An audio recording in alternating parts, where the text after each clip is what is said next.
ಸುಮಿಗಂ ವರದಂ ವಂದೇ ರಾಮಂ ಖಮನೀಯಂ ಹನುಮದಾಸೇವ್ಯಂ ಆಪದಾಂ ಅಪಹರ್ತಾರಂ ದಾತಾರಂ ಸರ್ವಸಂಪದಾಂ ಲೋಕಾಭಿರಾಮಂ ಶ್ರೀರಾಮಂ ಭೂಯೋ ಭೂಯೋ ನಮಃ.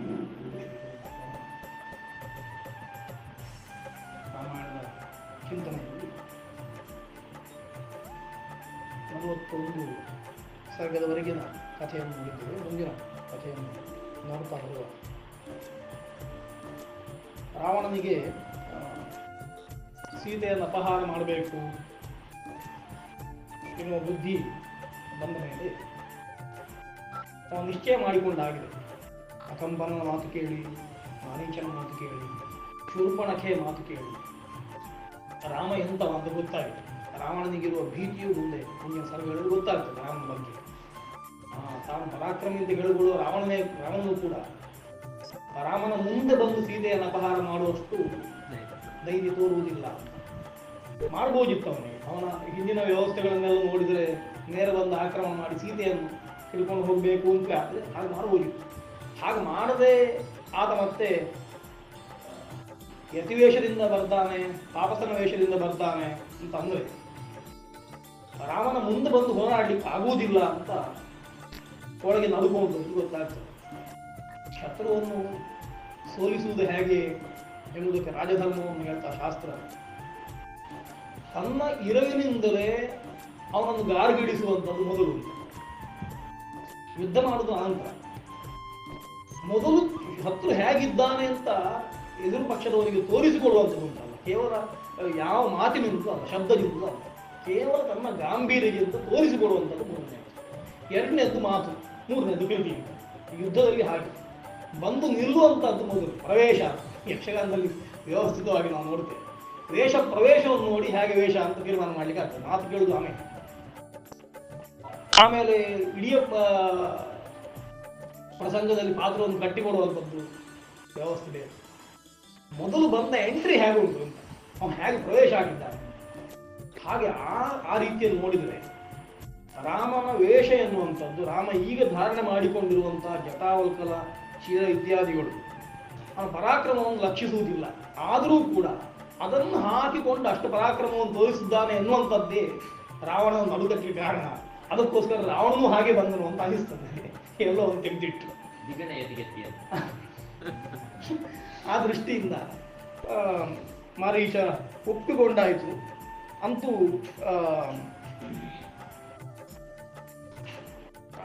ಸೀತೆಯನ್ನು ಅಪಹಾರ ಮಾಡಬೇಕು ಅಂತ ರಾವಣ ಸನ್ನದ್ಧನಾಗಿದ್ದಾನೆ.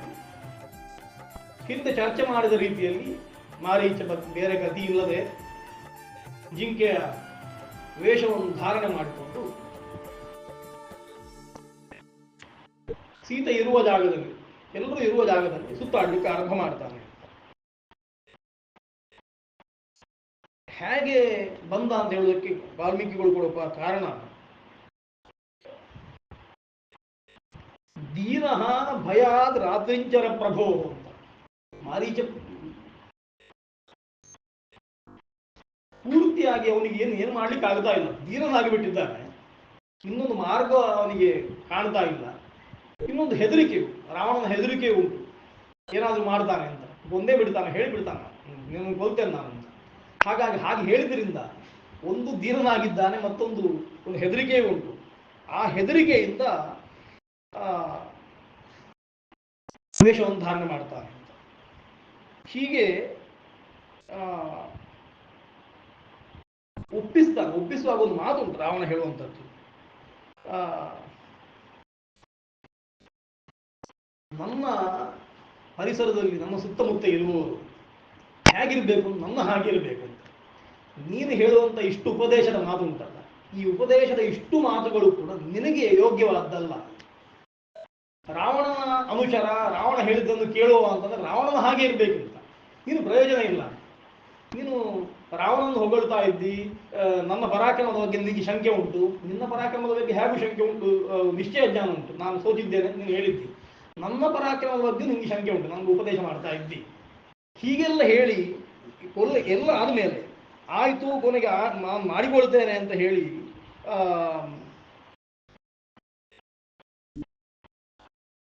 ತೀರ್ಮಾನ ಮಾಡಿದ ಮೇಲೆ ರಾಮನ ಕೈಯಿಂದ ಸಾಯ್ತೇನೆ ಅಂತ ಹೇಳಿದ್ರೆ ಒಪ್ಪಿಕೊಳ್ತಾನೆ. ಆಯಿತು, ನೀನು ಹೇಳಿದ್ದಕ್ಕೆ ಒಪ್ಪಿಕೊಂಡಿದ್ದೇನೆ, ನಾನು ನೀನು ಹೇಳಿದ ಕೆಲಸ ಮಾಡ್ತೇನೆ ಅಂತ ಹೇಳಿದ ಕೂಡಲೇ ರಾವಣ ಹೇಳೋ ಮಾತು ಉಂಟು. ಏತತ್ ಚೌಟಿನಿ ಯುಕ್ತಂತೆ ಮಚ್ಚಂದ ವಶವರ್ತಿನಃ ಇದಾನೇಮಸಿ ಮಾರೀಚ ಪೂರ್ವಮನ್ಯೋ ಹಿ ರಾಕ್ಷಸ. ಇವತ್ತು ಮಾರೀಚ ಅದನ್ನೇ ಇಷ್ಟು ಹೇಳಿದ ಮೇಲೆ ಆಯಿತು ನೀನು ಹೇಳಿದ್ದನ್ನು ನಾನು ಮಾಡ್ತೇನೆ ಎಂದು ಒಪ್ಪಿಕೊಂಡು ಕೂಡಲೇ ಇದು ಮಾರೀಚನಿಗೆ, ಮಾರೀಚ ಅಂದ್ರೆ ಹೀಗೆ, ಇದಾನೇಮಸಿ ಮಾರೀಚ ಪೂರ್ವಮನ್ಯೋ ಹಿ ರಾಕ್ಷಸ. ಇದಕ್ಕಿಂತ ಹಿಂದೆ ಯಾರೋ ಕಷ್ಟದ ರಾಕ್ಷಸ ಆಗಿದ್ದೇನೆ, ಅದಕ್ಕೋಸ್ಕರ ನನ್ನ ಬಾಯಿಗೆ ಈ ಮಾತಲ್ಲಿ ಬಂದದ್ದು. ನಾನು ಹೇಳಿದ್ದನ್ನು ಮಾಡ್ತೇನೆ ಅಂತ ಹೇಳಿದ್ದೆಲ್ಲ, ಈಗ ನಿನ್ನ ಮಾರೀಚ ನನಗೆ ಬೇಕಾ, ನನಗೆ ಬೇಕು. ನಾನು ಎಣಿಸಿಕೊಂಡ ಮಾರೀಚ ಯಾರು ಅಂತ ಕೇಳಿದರೆ ರಾವಣನ ಹೊಗಳಿಕೆ.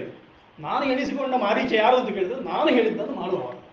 ಇವತ್ತಾದಿ, ಈಗ ಆದಿ ಅಂತ ಹೇಳಿ ಮಾರೀಚತ್ವವನ್ನು ದೃಢ ಮಾಡಿಸಿಕೊಡ್ತಾನೆ. ಅವನ ಪ್ರಕಾರ ಅವರು ರಾಕ್ಷಸರಲ್ಲ, ಹಾಗೆ ಪೂರ್ವ ಅನ್ಯೋಹಿ ರಾಕ್ಷಸ ಅಂತ, ಯಾರೋ ಒಬ್ಬ ರಾಕ್ಷಸ ಅಂತ. ಅಂದ್ರೆ ಔಪಚಾರಿಕವಾಗಿ ಆ ಶಬ್ದಕ್ಕೆ ಅರ್ಥ ಮಾಡಿದ್ದಾರೆ ಅಂತ ಕಾಣ್ತದೆ. ನಾವು ಯಾವ ರೀತಿಯಲ್ಲಿ ನೋಡ್ತೇವೋ ಆ ರೀತಿಯಲ್ಲಿ. ಹೌದು, ನಾವೇ ಹೇಳ್ತಾನೆ ಒಂದು ಬ್ರಾಹ್ಮಣ ಬರ್ತಾನೆ ಅಂತ. ನಾವು ಬ್ರಾಹ್ಮಣರಾಗಿದ್ರು ಇನ್ನೊಬ್ಬನಿಗೆ ಬ್ರಾಹ್ಮಣ ಅಂತ ಹೇಳುವಾಗ ಬಡಬಾಯಿ ಎನ್ನುವ ಧ್ವನಿಯಲ್ಲಿ ಹೇಳ್ತೇವಲ್ವ, ಆ ರೀತಿಯಲ್ಲಿ ಮಾತಾಡಿಕೊಳ್ತಾರೆ. ಪೂರ್ವ ಅನ್ಯೋಹಿ ರಾಕ್ಷಸ ಅಂತ. ಅಷ್ಟು ಕೇಳಿದ್ರು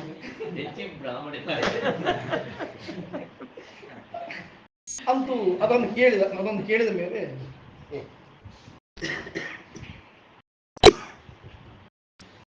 ಆಯ್ತು ನೀನು ಹೇಳಿದ್ದನ್ನು ನಾನು ಮಾಡ್ತೇನೆ, ಮೃಗರೂಪವನ್ನು ಧಾರಣೆ ಮಾಡ್ತೇನೆ.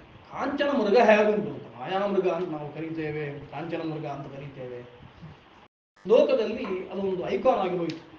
ಯಾರನ್ನು ಮೋಹ ಮಾಡಲಿಕ್ಕೂ ಎಂತಹ ಸನಿಷ್ಠಿತ ಪತನ ಆಗಿರುವಂತಹ ಮನುಷ್ಯನನ್ನು ಒಂದು ಬಾರಿ ಅವನ ದಾರಿಯಿಂದ ವಿಚಲನವಾಗಿಸಲಿಕ್ಕೆ ಒಂದು ಮಾಯಾಮೃಗ ಬಂತು. ಮಾಯಾಮೃಗ ಅಂತ ಒಂದು ಕಲ್ಪನೆ. ರಾಮನಂತವನನ್ನು ಅದು ತತ್ಕ್ಷಣಕ್ಕೆ ಒಂದು ಕಾಲಕ್ಕೆ ಇಲ್ಲ ನೋಡುವ ಆಯ್ತು ಅಂತ ಒಪ್ಪಿಕೊಳ್ಳುವ ಹಾಗೆ ಮಾಡಿತು. ಅಂದರೆ ಗೊತ್ತುಂಟು ರಾಮನಿಗೆ, ಬಾಯಿ ಬಿಟ್ಟು ಹೇಳ್ತಾನೆ ರಾಮ, ಲಕ್ಷ್ಮಣ ಬಾಯಿ ಬಿಟ್ಟು ಹೇಳ್ತಾನೆ ಇದು ಮಾರೀಚನೆ ಅಂತ, ಅನುಮಾನ ಅಲ್ಲ, ಮಾರೀಚನೆ ನಿಶ್ಚಯ ಜ್ಞಾನ. ಅಷ್ಟಾದ ಮೇಲೆ ಆಯ್ತು ನೋಡುವ ಆ ರೀತಿ ಆಗಿಬಿಡ್ತದೆ ಅಂತ. ಅದಕ್ಕೋಸ್ಕರ ಆ ರೀತಿಯ ವೇಷವನ್ನು ಹಾಕೊಳ್ತಾರೆ. ಹೇಗೆ ವೇಷ ಅಂತಂದರೆ ಮೃಗಭೂತ್ವ ಆಶ್ರಮದ್ವಾರಿ ರಾಮಸ್ಯ ವಿಚಾರ ಅಂತ ಆಶ್ರಮದ್ವಾರದಲ್ಲಿ ಪರಿಚರಣೆ ಮಾಡ್ತಾ ಇದ್ದಾನೆ. ಹೇಗೆ ಇದ್ದಾನೆ ಅಂತ ವಾಲ್ಮೀಕಿಗಳು ಹೇಳ್ತಾರೆ. ಮಣಿಪ್ರವರ ಶೃಂಗಾಗ್ರಹ ಸಿತಾಸಿತ ಮುಖಾಕೃತಿ ರಕ್ತ ಪದ್ಮೋತ್ಪಲ ಮುಖ ಇಂದ್ರನೀಲೋತ್ಪಲ ಶ್ರವಾ ಕಿಂಚಿತ್ ಅಭ್ಯುನ್ನ ಗ್ರೀವ ಇಂದ್ರನೀಲ ನಿಭೋದರ ಮಧೂಕ ನಿಭ ಪಾರ್ಶ್ವಶ್ಚ ಕಂಜ ಕಿಂಜಲ್ಕ ಸನ್ನಿಭ. ಪೂರ್ಣ ಬಂಗಾರಮಯ, ರತ್ನಗಳನ್ನು ಬಂಗಾರದಿಂದ ಒಂದು ಜಿಂಕೆಯನ್ನು ಮಾಡಿ ಅಲ್ಲಲ್ಲಿ ರತ್ನಗಳನ್ನು ಪೋಣಿಸಿದ ರೀತಿಯಲ್ಲಿ ಕಾಣ್ತಾರೆ. ಅಂದರೆ ಆಕರ್ಷಣೆ ಅಂತ ಹೇಳಿಕ್ಕೋಸ್ಕರ ಇಂತಹ ಶಬ್ದಗಳನ್ನು ಉಪಯೋಗ ಮಾಡಿಕೊಂಡು ಲೋಕದಲ್ಲಿ ಕಾಣುವ ಹಾಗೊಂದು ಜಿಂಕೆ ಬಂದಿದ್ದರೆ ಅದರ ಬಗ್ಗೆ ಯಾರೂ ಕೂಡ ಅಷ್ಟು ಆಸಕ್ತಿಯನ್ನು ತೋರಿಸ್ತಾ ಇರಲಿಲ್ಲ.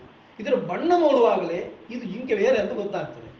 ಅಷ್ಟು ಅದ್ಭುತವಾದಂತಹ ಜಿಂಕೆ ಅದು ಬಂದು ಅಲ್ಲಲ್ಲೆಲ್ಲ ತಿರುಗಾಡ್ಲಿಕ್ಕೆ ಆರಂಭ ಮಾಡ್ತಾನೆ. ಸೀತೆಯ ಹತ್ರ ಹೋಗುವುದು, ಅಲ್ಲಿರುವಂಥ ಗಿಡಗಳನ್ನು ಅವುಗಳ ಎಲೆಗಳನ್ನು ತಿನ್ನುವುದು, ಹಾರುವುದು, ಕುಣಿಯುವುದು, ಸಾಮಾನ್ಯವಾಗಿ ಮೃಗದ ಧರ್ಮ ಏನುಂಟು ಆ ಧರ್ಮವನ್ನೆಲ್ಲ ಅನುಷ್ಠಾನ ಮಾಡ್ತಾ ಇದ್ದಾನೆ.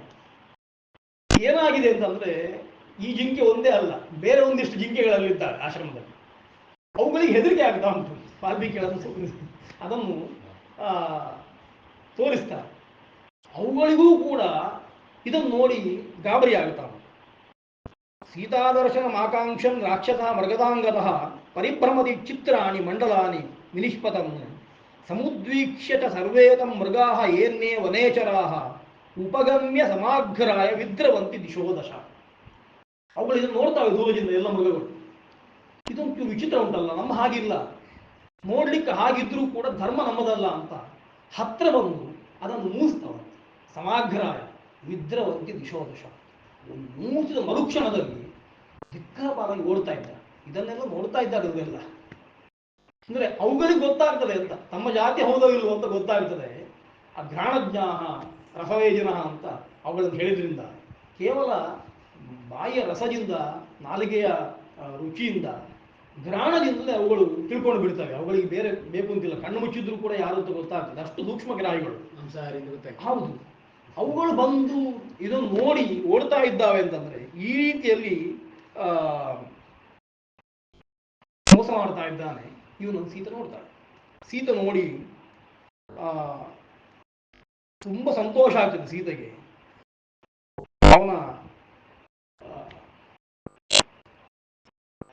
ದೇಹವನ್ನು ನೋಡ್ತಾಳೆ, ಕಾಂಚನಮಯವಾದ್ದು, ಒಂದು ರೀತಿ ಆಕರ್ಷಣೆ, ಅದು ಬೇಕು ಅಂತ ಅನಿಸ್ಲಿಕ್ಕೆ ಆರಂಭ ಆಗ್ತದೆ. ಆ ವಿಸ್ಮಯಕ್ಕೆ ಆಕೆ ರಾಮನನ್ನು ಬಂದು ಒತ್ತಾಯ ಮಾಡುವಷ್ಟರ ಮಟ್ಟಿಗೆ ಅದರ ರೂಪ ಉಂಟು ಅಂತ ಅರ್ಥ. ಇದನ್ನು ನೋಡಿ ಅವಳು ವಿಸ್ಮಯಕ್ಕೆ ಒಳಗಾದ ಕೂಡಲೇ ಲಕ್ಷ್ಮಣನಿಗೆ ಸಂದೇಹ ಬರ್ತದೆ ಸಹಜವಾಗಿ. ಲಕ್ಷ್ಮಣ ಹೇಳ್ತಾನೆ, ಇಲ್ಲಿವರೆಗೆ ಮಾರೀಚನನ್ನು ಮೊದಲಿಗೆ ನೋಡಿದ್ದಲ್ಲ ಇದು, ಇದು ರಾಮ 3ನೇ ಬಾರಿಗೆ ನೋಡ್ತಾ ಇರೋದು ಈ ರೂಪದಲ್ಲಿ, 2ನೇ ಬಾರಿಗೆ. ಲಕ್ಷ್ಮಣ 2ನೇ ಬಾರಿಗೆ ನೋಡ್ತಾ ಇದ್ದಾನೆ. ಲಕ್ಷ್ಮಣ ಹೇಳ್ತಾನೆ, ಶಂಕಮಾನಸ್ತು ತಂ ದೃಷ್ಟ ಲಕ್ಷ್ಮಣ ವಾಕ್ಯಮಬ್ರವೀತ್ ತಮೇವೇನ ಅಹಂ ಮನ್ಯೆ ಮಾರೀಚಂ ರಾಕ್ಷಸಂ ಮೃಗಂ. ಅನುಮಾನ ಅಲ್ಲ, ಇವ ಮಾರೀಚನೇ. ಯಾಕೆ ಅಂತ ಕೇಳಿದ್ರೆ, ಚರಂತೋ ಮೃಗಯಾಂ ದೃಷ್ಟಾಹ ಪಾಪೇನ ಉಪಾಧಿನ ವನೆ. ಇವನನ್ನು ನಾವು ಹಲವು ಬಾರಿ ನೋಡಿದ್ದೇವೆ, ನಾವು ಅಂತ ಹೇಳ್ತೀವಿ, ನೀನು ನೋಡಿದ್ದೀನಿ, ರಾಮನಿಗೆ ನೆನಪು ಮಾಡಿ ಕೊಡ್ತಾನೆ. ಬೇರೆ ಯಾರಲ್ಲ, ಮಾರೀಚನೇ. ಯಾಕೆಂದ್ರೆ ಇದೇ ರೂಪದಿಂದ ಅನೇಕ ಬಾರಿ ನಮ್ಮ ಕೈಗೆ ಸಿಕ್ಕಿ ಬಿದ್ದಿದ್ದಾನೆ. ಸೋಲನ್ನು ಉಂಡಿದ್ದಾನೆ, ಬಾಣದಿಂದ ತಾಡಿಸಲ್ಪಟ್ಟಿದ್ದಾನೆ. ಹಾಗಿರುವ ಮಾರೀಚ ಬೇರೆ ಯಾರು ಅಲ್ಲ, ಅಥವಾ ಒಂದು ಸಾಮಾನ್ಯ ಮೃಗವೂ ಅಲ್ಲ ಅಂತ ನಿಶ್ಚಯ ಜ್ಞಾನವನ್ನು ಕೊಡ್ತಾರೆ. ಸಾಮಾನ್ಯ ರಾಮಾಯಣ ನೋಡುವಾಗ ಮಾರೀಚ ಮೋಹ ಮಾಡಿದ, ರಾಮನಿಗೂ ಯಾರು ಅಂತ ಗೊತ್ತಾಗಲಿಲ್ಲ ಅಂತ ಎಣಿಸ್ಕೊಂಡು ಬಿಡ್ತೇವೆ. ಲಕ್ಷ್ಮಣನಿಗೂ ಗೊತ್ತಾಗಿದೆ, ರಾಮನಿಗೂ ಗೊತ್ತಾಗಿದೆ ಮಾರೀಚನೇ ಅಂತ. ಅಷ್ಟು ಗೊತ್ತಾದರೂ ಕೂಡ ನೋಡುವಾಗ ಈ ರೀತಿಯಲ್ಲಿ ಮೃಗ ಕೇವಲ ವಿಧೋ ರತ್ನ ವಿಚಿತ್ರೋ ನಾಸ್ತಿ ರಾಘವ ಜಗತ್ಯಾನ್ ಜಗಜೀನಾಥ ಮಾಯೈಷಾಹಿ ನ ಸಂಶಯ. ಲಕ್ಷ್ಮಣ ನಿಶ್ಚಯವಾಗಿ ಹೇಳ್ತಾನೆ, ಇದು ಮಾಯೆ, ಇದು ಬೇರೆ ಯಾರೂ ಅಲ್ಲ, ಮಾರೀಚನೇ. ಹಾಗಾಗಿ ಇಂಥದ್ದು ಲೋಕದಲ್ಲಿ ಬೇರೆ ಎಲ್ಲೂ ಇಲ್ಲ, ನಮ್ಮನ್ನು ಮೋಸಗೊಳಿಸಲಿಕ್ಕೋಸ್ಕರವೇ ಬಂದದ್ದು ಅಂತ ಹೇಳಿ ಇಷ್ಟು ಹೇಳುವಾಗ ಸೀತೆ ಹೇಳ್ತಾಳೆ, ನನಗೆ ಆ ಮೃಗ ಬೇಕು, ಏನಾದರೂ ಮಾಡಿ ತಂದುಕೊಡು ಅಂತ. ಆನಯೇನಂ ಮಹಾಬಾಹೋ ಕ್ರೀಡಾರ್ಥಂ ನೋ ಭವಿಷ್ಯತಿ ಇಹ ಆಶ್ರಮಪದೇ ಅಸ್ಮಾಕಂ ಬಹವಃ ಪುಣ್ಯದರ್ಶನ. ನಮ್ಮ ಆಶ್ರಮದಲ್ಲಿ ಬೇಕಾದಷ್ಟು ಮೃಗಗಳಿದ್ದಾವೆ, ಅದು ಅಷ್ಟಿದ್ರೂ ಕೂಡ ನನಗೆ ಇದನ್ನು ನೋಡಿದಾಗ ಆಗುದಿಲ್ಲ, ಇದು ಬೇಕು ನನಗೆ, ಅದಕ್ಕೋಸ್ಕರ ಅದನ್ನು ತಗೊಂಡು ಬಾ. ಕ್ರೀಡಾರ್ಥನ್ನ ಭವಿಷ್ಯ, ಆಟ ಆಡ್ಲಿಕ್ಕಾದ್ರೂ ಆಗ್ತದೆ. ಅವಳು ಮುಂದುವರೆದು ಹೇಳ್ತಾಳೆ ಎಲ್ಲಿವರೆಗೆ ಅಂತಂದ್ರೆ, ಅಕಸ್ಮಾತ್ ಎಲ್ಲಿಯಾದರೂ ಆದರೆ ನಮಗಿದು ಸಿಕ್ಕಿದ್ರೆ ಇದನ್ನು ಇಲ್ಲಿ ಬಿಟ್ಟು ಹೋಗ್ಲಿಕ್ಕೂ ಮನಸ್ಸಿಲ್ಲ, ವನವಾಸ ಮುಗಿದ ಮೇಲೆ ಮತ್ತೆ ನಾನು ಅಯೋಧ್ಯೆಗೆ ಹಿಡ್ಕೊಂಡು ಹೋಗ್ತೇನೆ ಅಂತ. ಸಮಾಪ್ತ ವನವಾಸಾನಾಂ ರಾಜ್ಯಸ್ಥಾನಾಂಚನ ಪುನಃ ಅಂತಃಪುರೇ ವಿಭೂಷಾರ್ಥ ಮೃಗ ಏಷ ಭವಿಷ್ಯತಿ. ನಾಳೆ ಮುಗೀತದಲ್ವ, ಅಂದರೆ 13 ವರ್ಷ ಆಗಿದೆ, ಸ್ವಲ್ಪ ಸ್ವಲ್ಪ ಇರುವುದು. ಈ ಹೊತ್ತು ಒಂದು ದಗ್ಧ ಪಟಾಯಮಾನ ಸ್ಥಿತಿ ಅಂತ ಮುಮುಕ್ಷಿಗಿರುವ ಹಾಗೆ, ಮೋಕ್ಷ ಕನ್ಫರ್ಮ್ ಆಗಿದೆ, ನಾಳೆ ಸಿಗ್ತದೆ ಅಂತ, ಇವತ್ತೇನು ಮಾಡೋದು ಅಂತ ಗುರ್ಸೋದುಂಟು ಅಂತ. ಆ ರೀತಿ ಆಗಿದೆ. 13 ವರ್ಷ ಕಳೆದಾಗಿದೆ, ಇನ್ನು 1 ವರ್ಷ ಅಂತ ದೊಡ್ಡದು ವಿಷಯವೇ ಅಲ್ಲ ಹಿಂತಿರುಗಿ ಹೋಗುದು ಅಂತ ಆ ವಿಶ್ವಾಸ ಉಂಟು. ಹಾಗಾಗಿ ಹಿಂತಿರುಗಿ ಹೋಗುವುದು, ಅಯೋಧ್ಯೆಗೆ ಹೋಗುವಂಥದ್ದು ಅಂತ ತೀರ್ಮಾನ ಆಗಿದೆ. ಅವಳು ಹೇಳ್ತಾಳೆ, ವನವಾಸ ಮುಗಿದ ಮೇಲೆ ಅಯೋಧ್ಯೆಗೆ ಹೋದ ಮೇಲೆ ಅಂತಃಪುರದಲ್ಲಿ ವಿಭೂಷಾರ್ಥ ಒಂದಷ್ಟು ಶೋಕೇಸ್ನಲ್ಲಿ ಇರ್ತೇವೆ, ಹಾಗೆ ಇದು ತಿರುಗಾಡ್ತಾ ಇರಲಿ ಅಂತ, ಅದಕ್ಕೋಸ್ಕರ ತಗೊಂಡು ಹೋಗಬೇಕು ಅಂತ ಬಯಸಿದ್ದೇನೆ. ಹಾಗಾಗಿ ನಾನು ಹಿಡ್ಕೊಂಡು ಹೋಗುವ ಆ ದೃಷ್ಟಿಯಿಂದ ಬೇಕು ಅಂತ.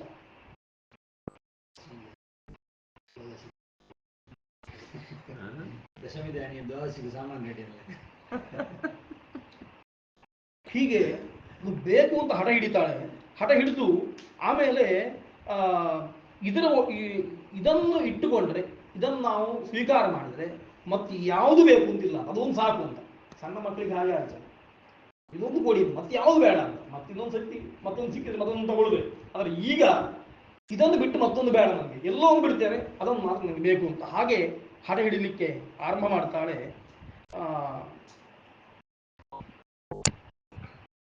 ಒಂದಾದರೂ ಬೇಕು ಅಂತ. ಅದನ್ನು ಒಂದೋ ಜೀವ ಇದ್ದ ಹಾಗೆ ಅದನ್ನು ಹಿಡಿಬೇಕು, ಜೀವ ಇದ್ದ ಹಾಗೆ ಅದು ಸಿಗಲಿಲ್ಲ ಅಂತಾದರೆ ಅದನ್ನು ಕೊಂದಾದರೂ ತರಬೇಕು. ಆ ದೃಷ್ಟಿಯಿಂದ ಏನಾದರೂ ಮಾಡಿ ಆ ಮೃಗ ನಮ್ಮದಾಗುವಾಗ ಮಾಡಬೇಕು ಅಂತ ಹಠ ಹಿಡಿತಾಳೆ. ಆಯಿತು ಅದನ್ನು ತರುವ.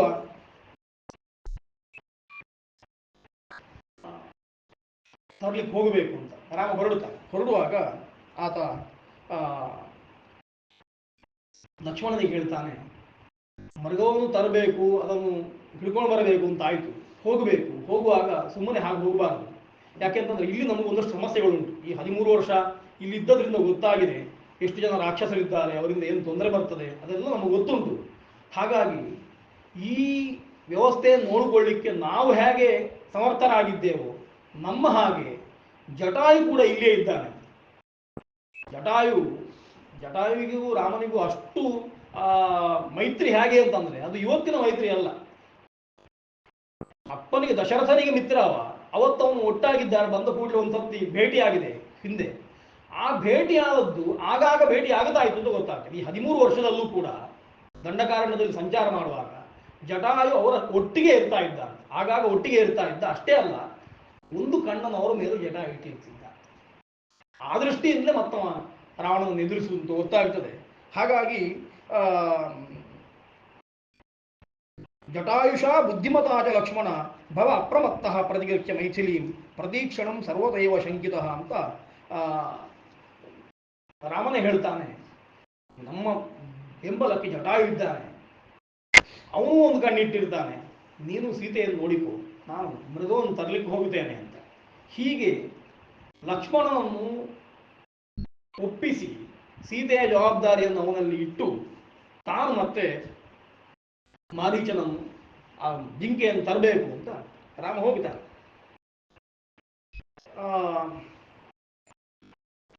ಮಾರೀಚ ದೂರ ಹೋಗ್ತಾ ಇದ್ದಾನೆ. ರಾಮ ಅವನನ್ನು ಹಿಂಬಾಲಿಸ್ತಾ ತುಂಬ ದೂರಕ್ಕೆ ಬಂದಿದ್ದಾನೆ.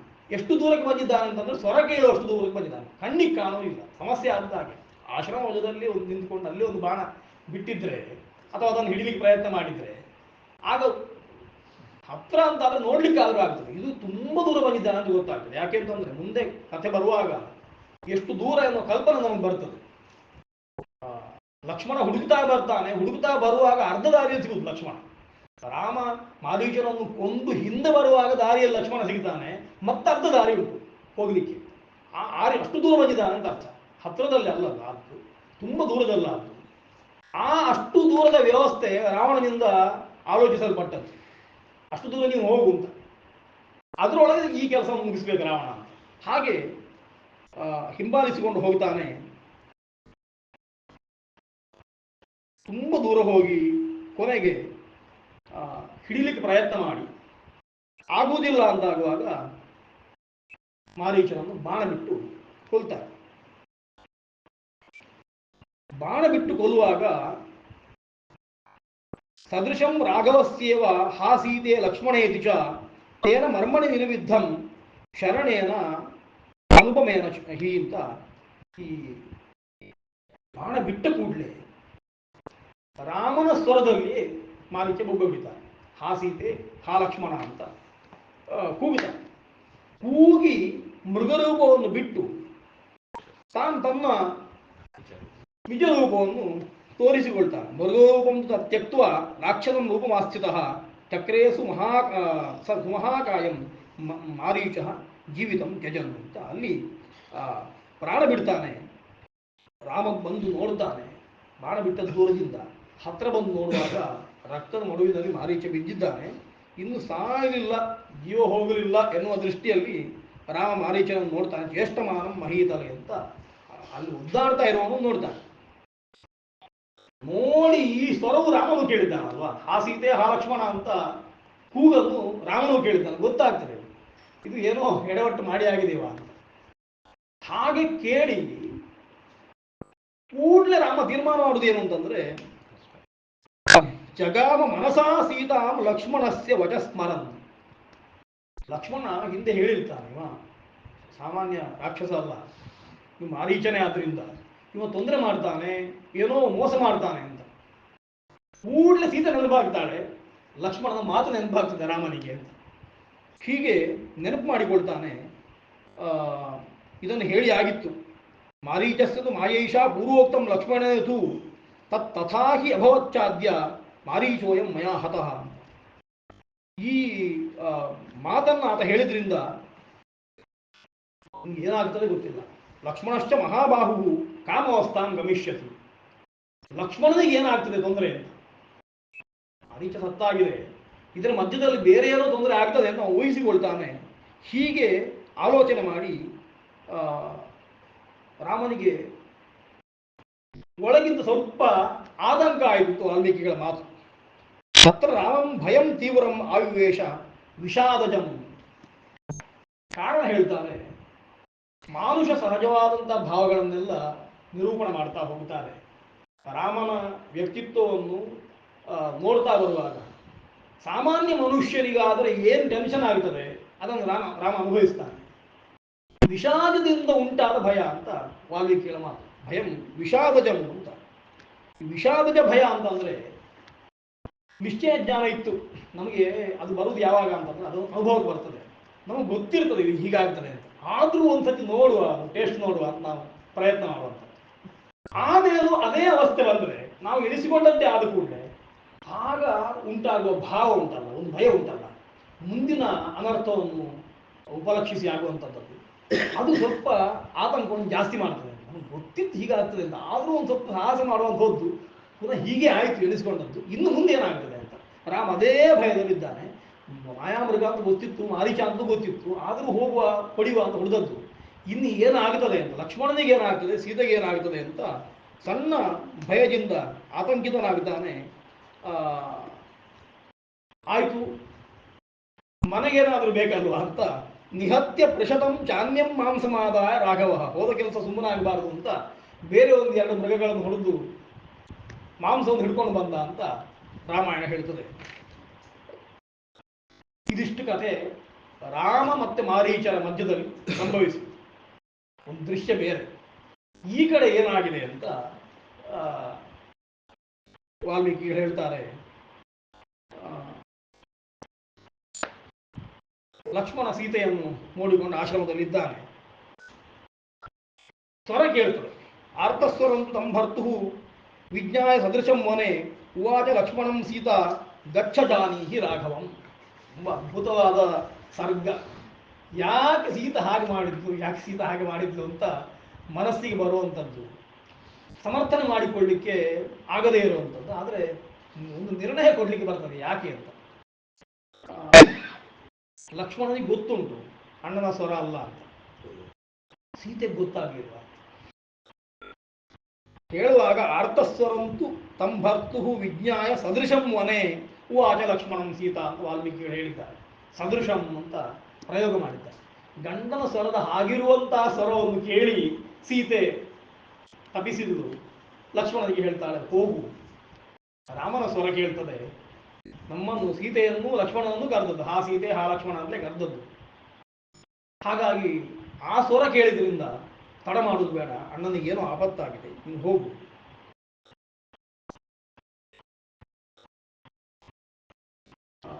ಒತ್ತಾಯ ಮಾಡ್ತಾನೆ. ಲಕ್ಷ್ಮಣ ನಿಶ್ಚೇಷ್ಟಿತ. ಅವ ಹೇಳ್ತಾನೆ, ಇಲ್ಲ, ನನಗೆ ಅಣ್ಣ ಹೇಳಿದ್ದಾನೆ, ನನಗೆ ಗೊತ್ತುಂಟು ಏನು ಅಂತ. ರಕ್ಷಸಾಂ ವಶಮಾಪನ್ನಂ ಸಿಂಹಾನಾಮಿವ ಗೋವೃಷಂ.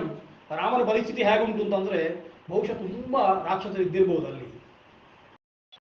ಪರದೂಷಣಾದಿಗಳ ವಧೆ ಆದ ಮೇಲೂ ಸೀತೆಗೆ ಆ ಭಾವನೆ ಬರ್ತದೆ ಅಂತ ಹೇಳುದು. ತುಂಬಾ ರಾಕ್ಷಸರು ಒಟ್ಟಾಗಿರ್ಬೋದು.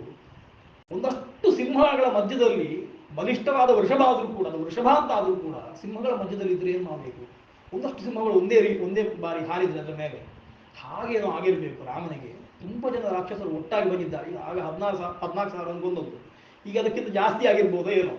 ಹಾಗಾಗಿ ಎಲ್ಲಿಯೋ ಕೆಲವು ಬಾರಿ ಕಷ್ಟ ಆಗಿದ್ದಿದ್ರೆ ಆ ದೃಷ್ಟಿಯಲ್ಲಿ ರಾಮನಿಗೆ ಏನಾದರೂ ತೊಂದರೆ ಆಗ್ತದೆ ಅಂತ ಕಾಣ್ತದೆ, ಆಗಿರಬಹುದು ಅಂತ ಕಾಣ್ತದೆ. ಆ ದೃಷ್ಟಿಯಿಂದ ಹೋಗು. ಸೌಮಿತ್ರೆ ಮಿತ್ರರೂಪೇಣ ಭ್ರಾತುಸ್ತಮಸಿ ಶತ್ರುವತ್. ಈಗ ಹೋಗುವುದಿಲ್ಲ ಅಂತ ಹೇಳಬೇಡ.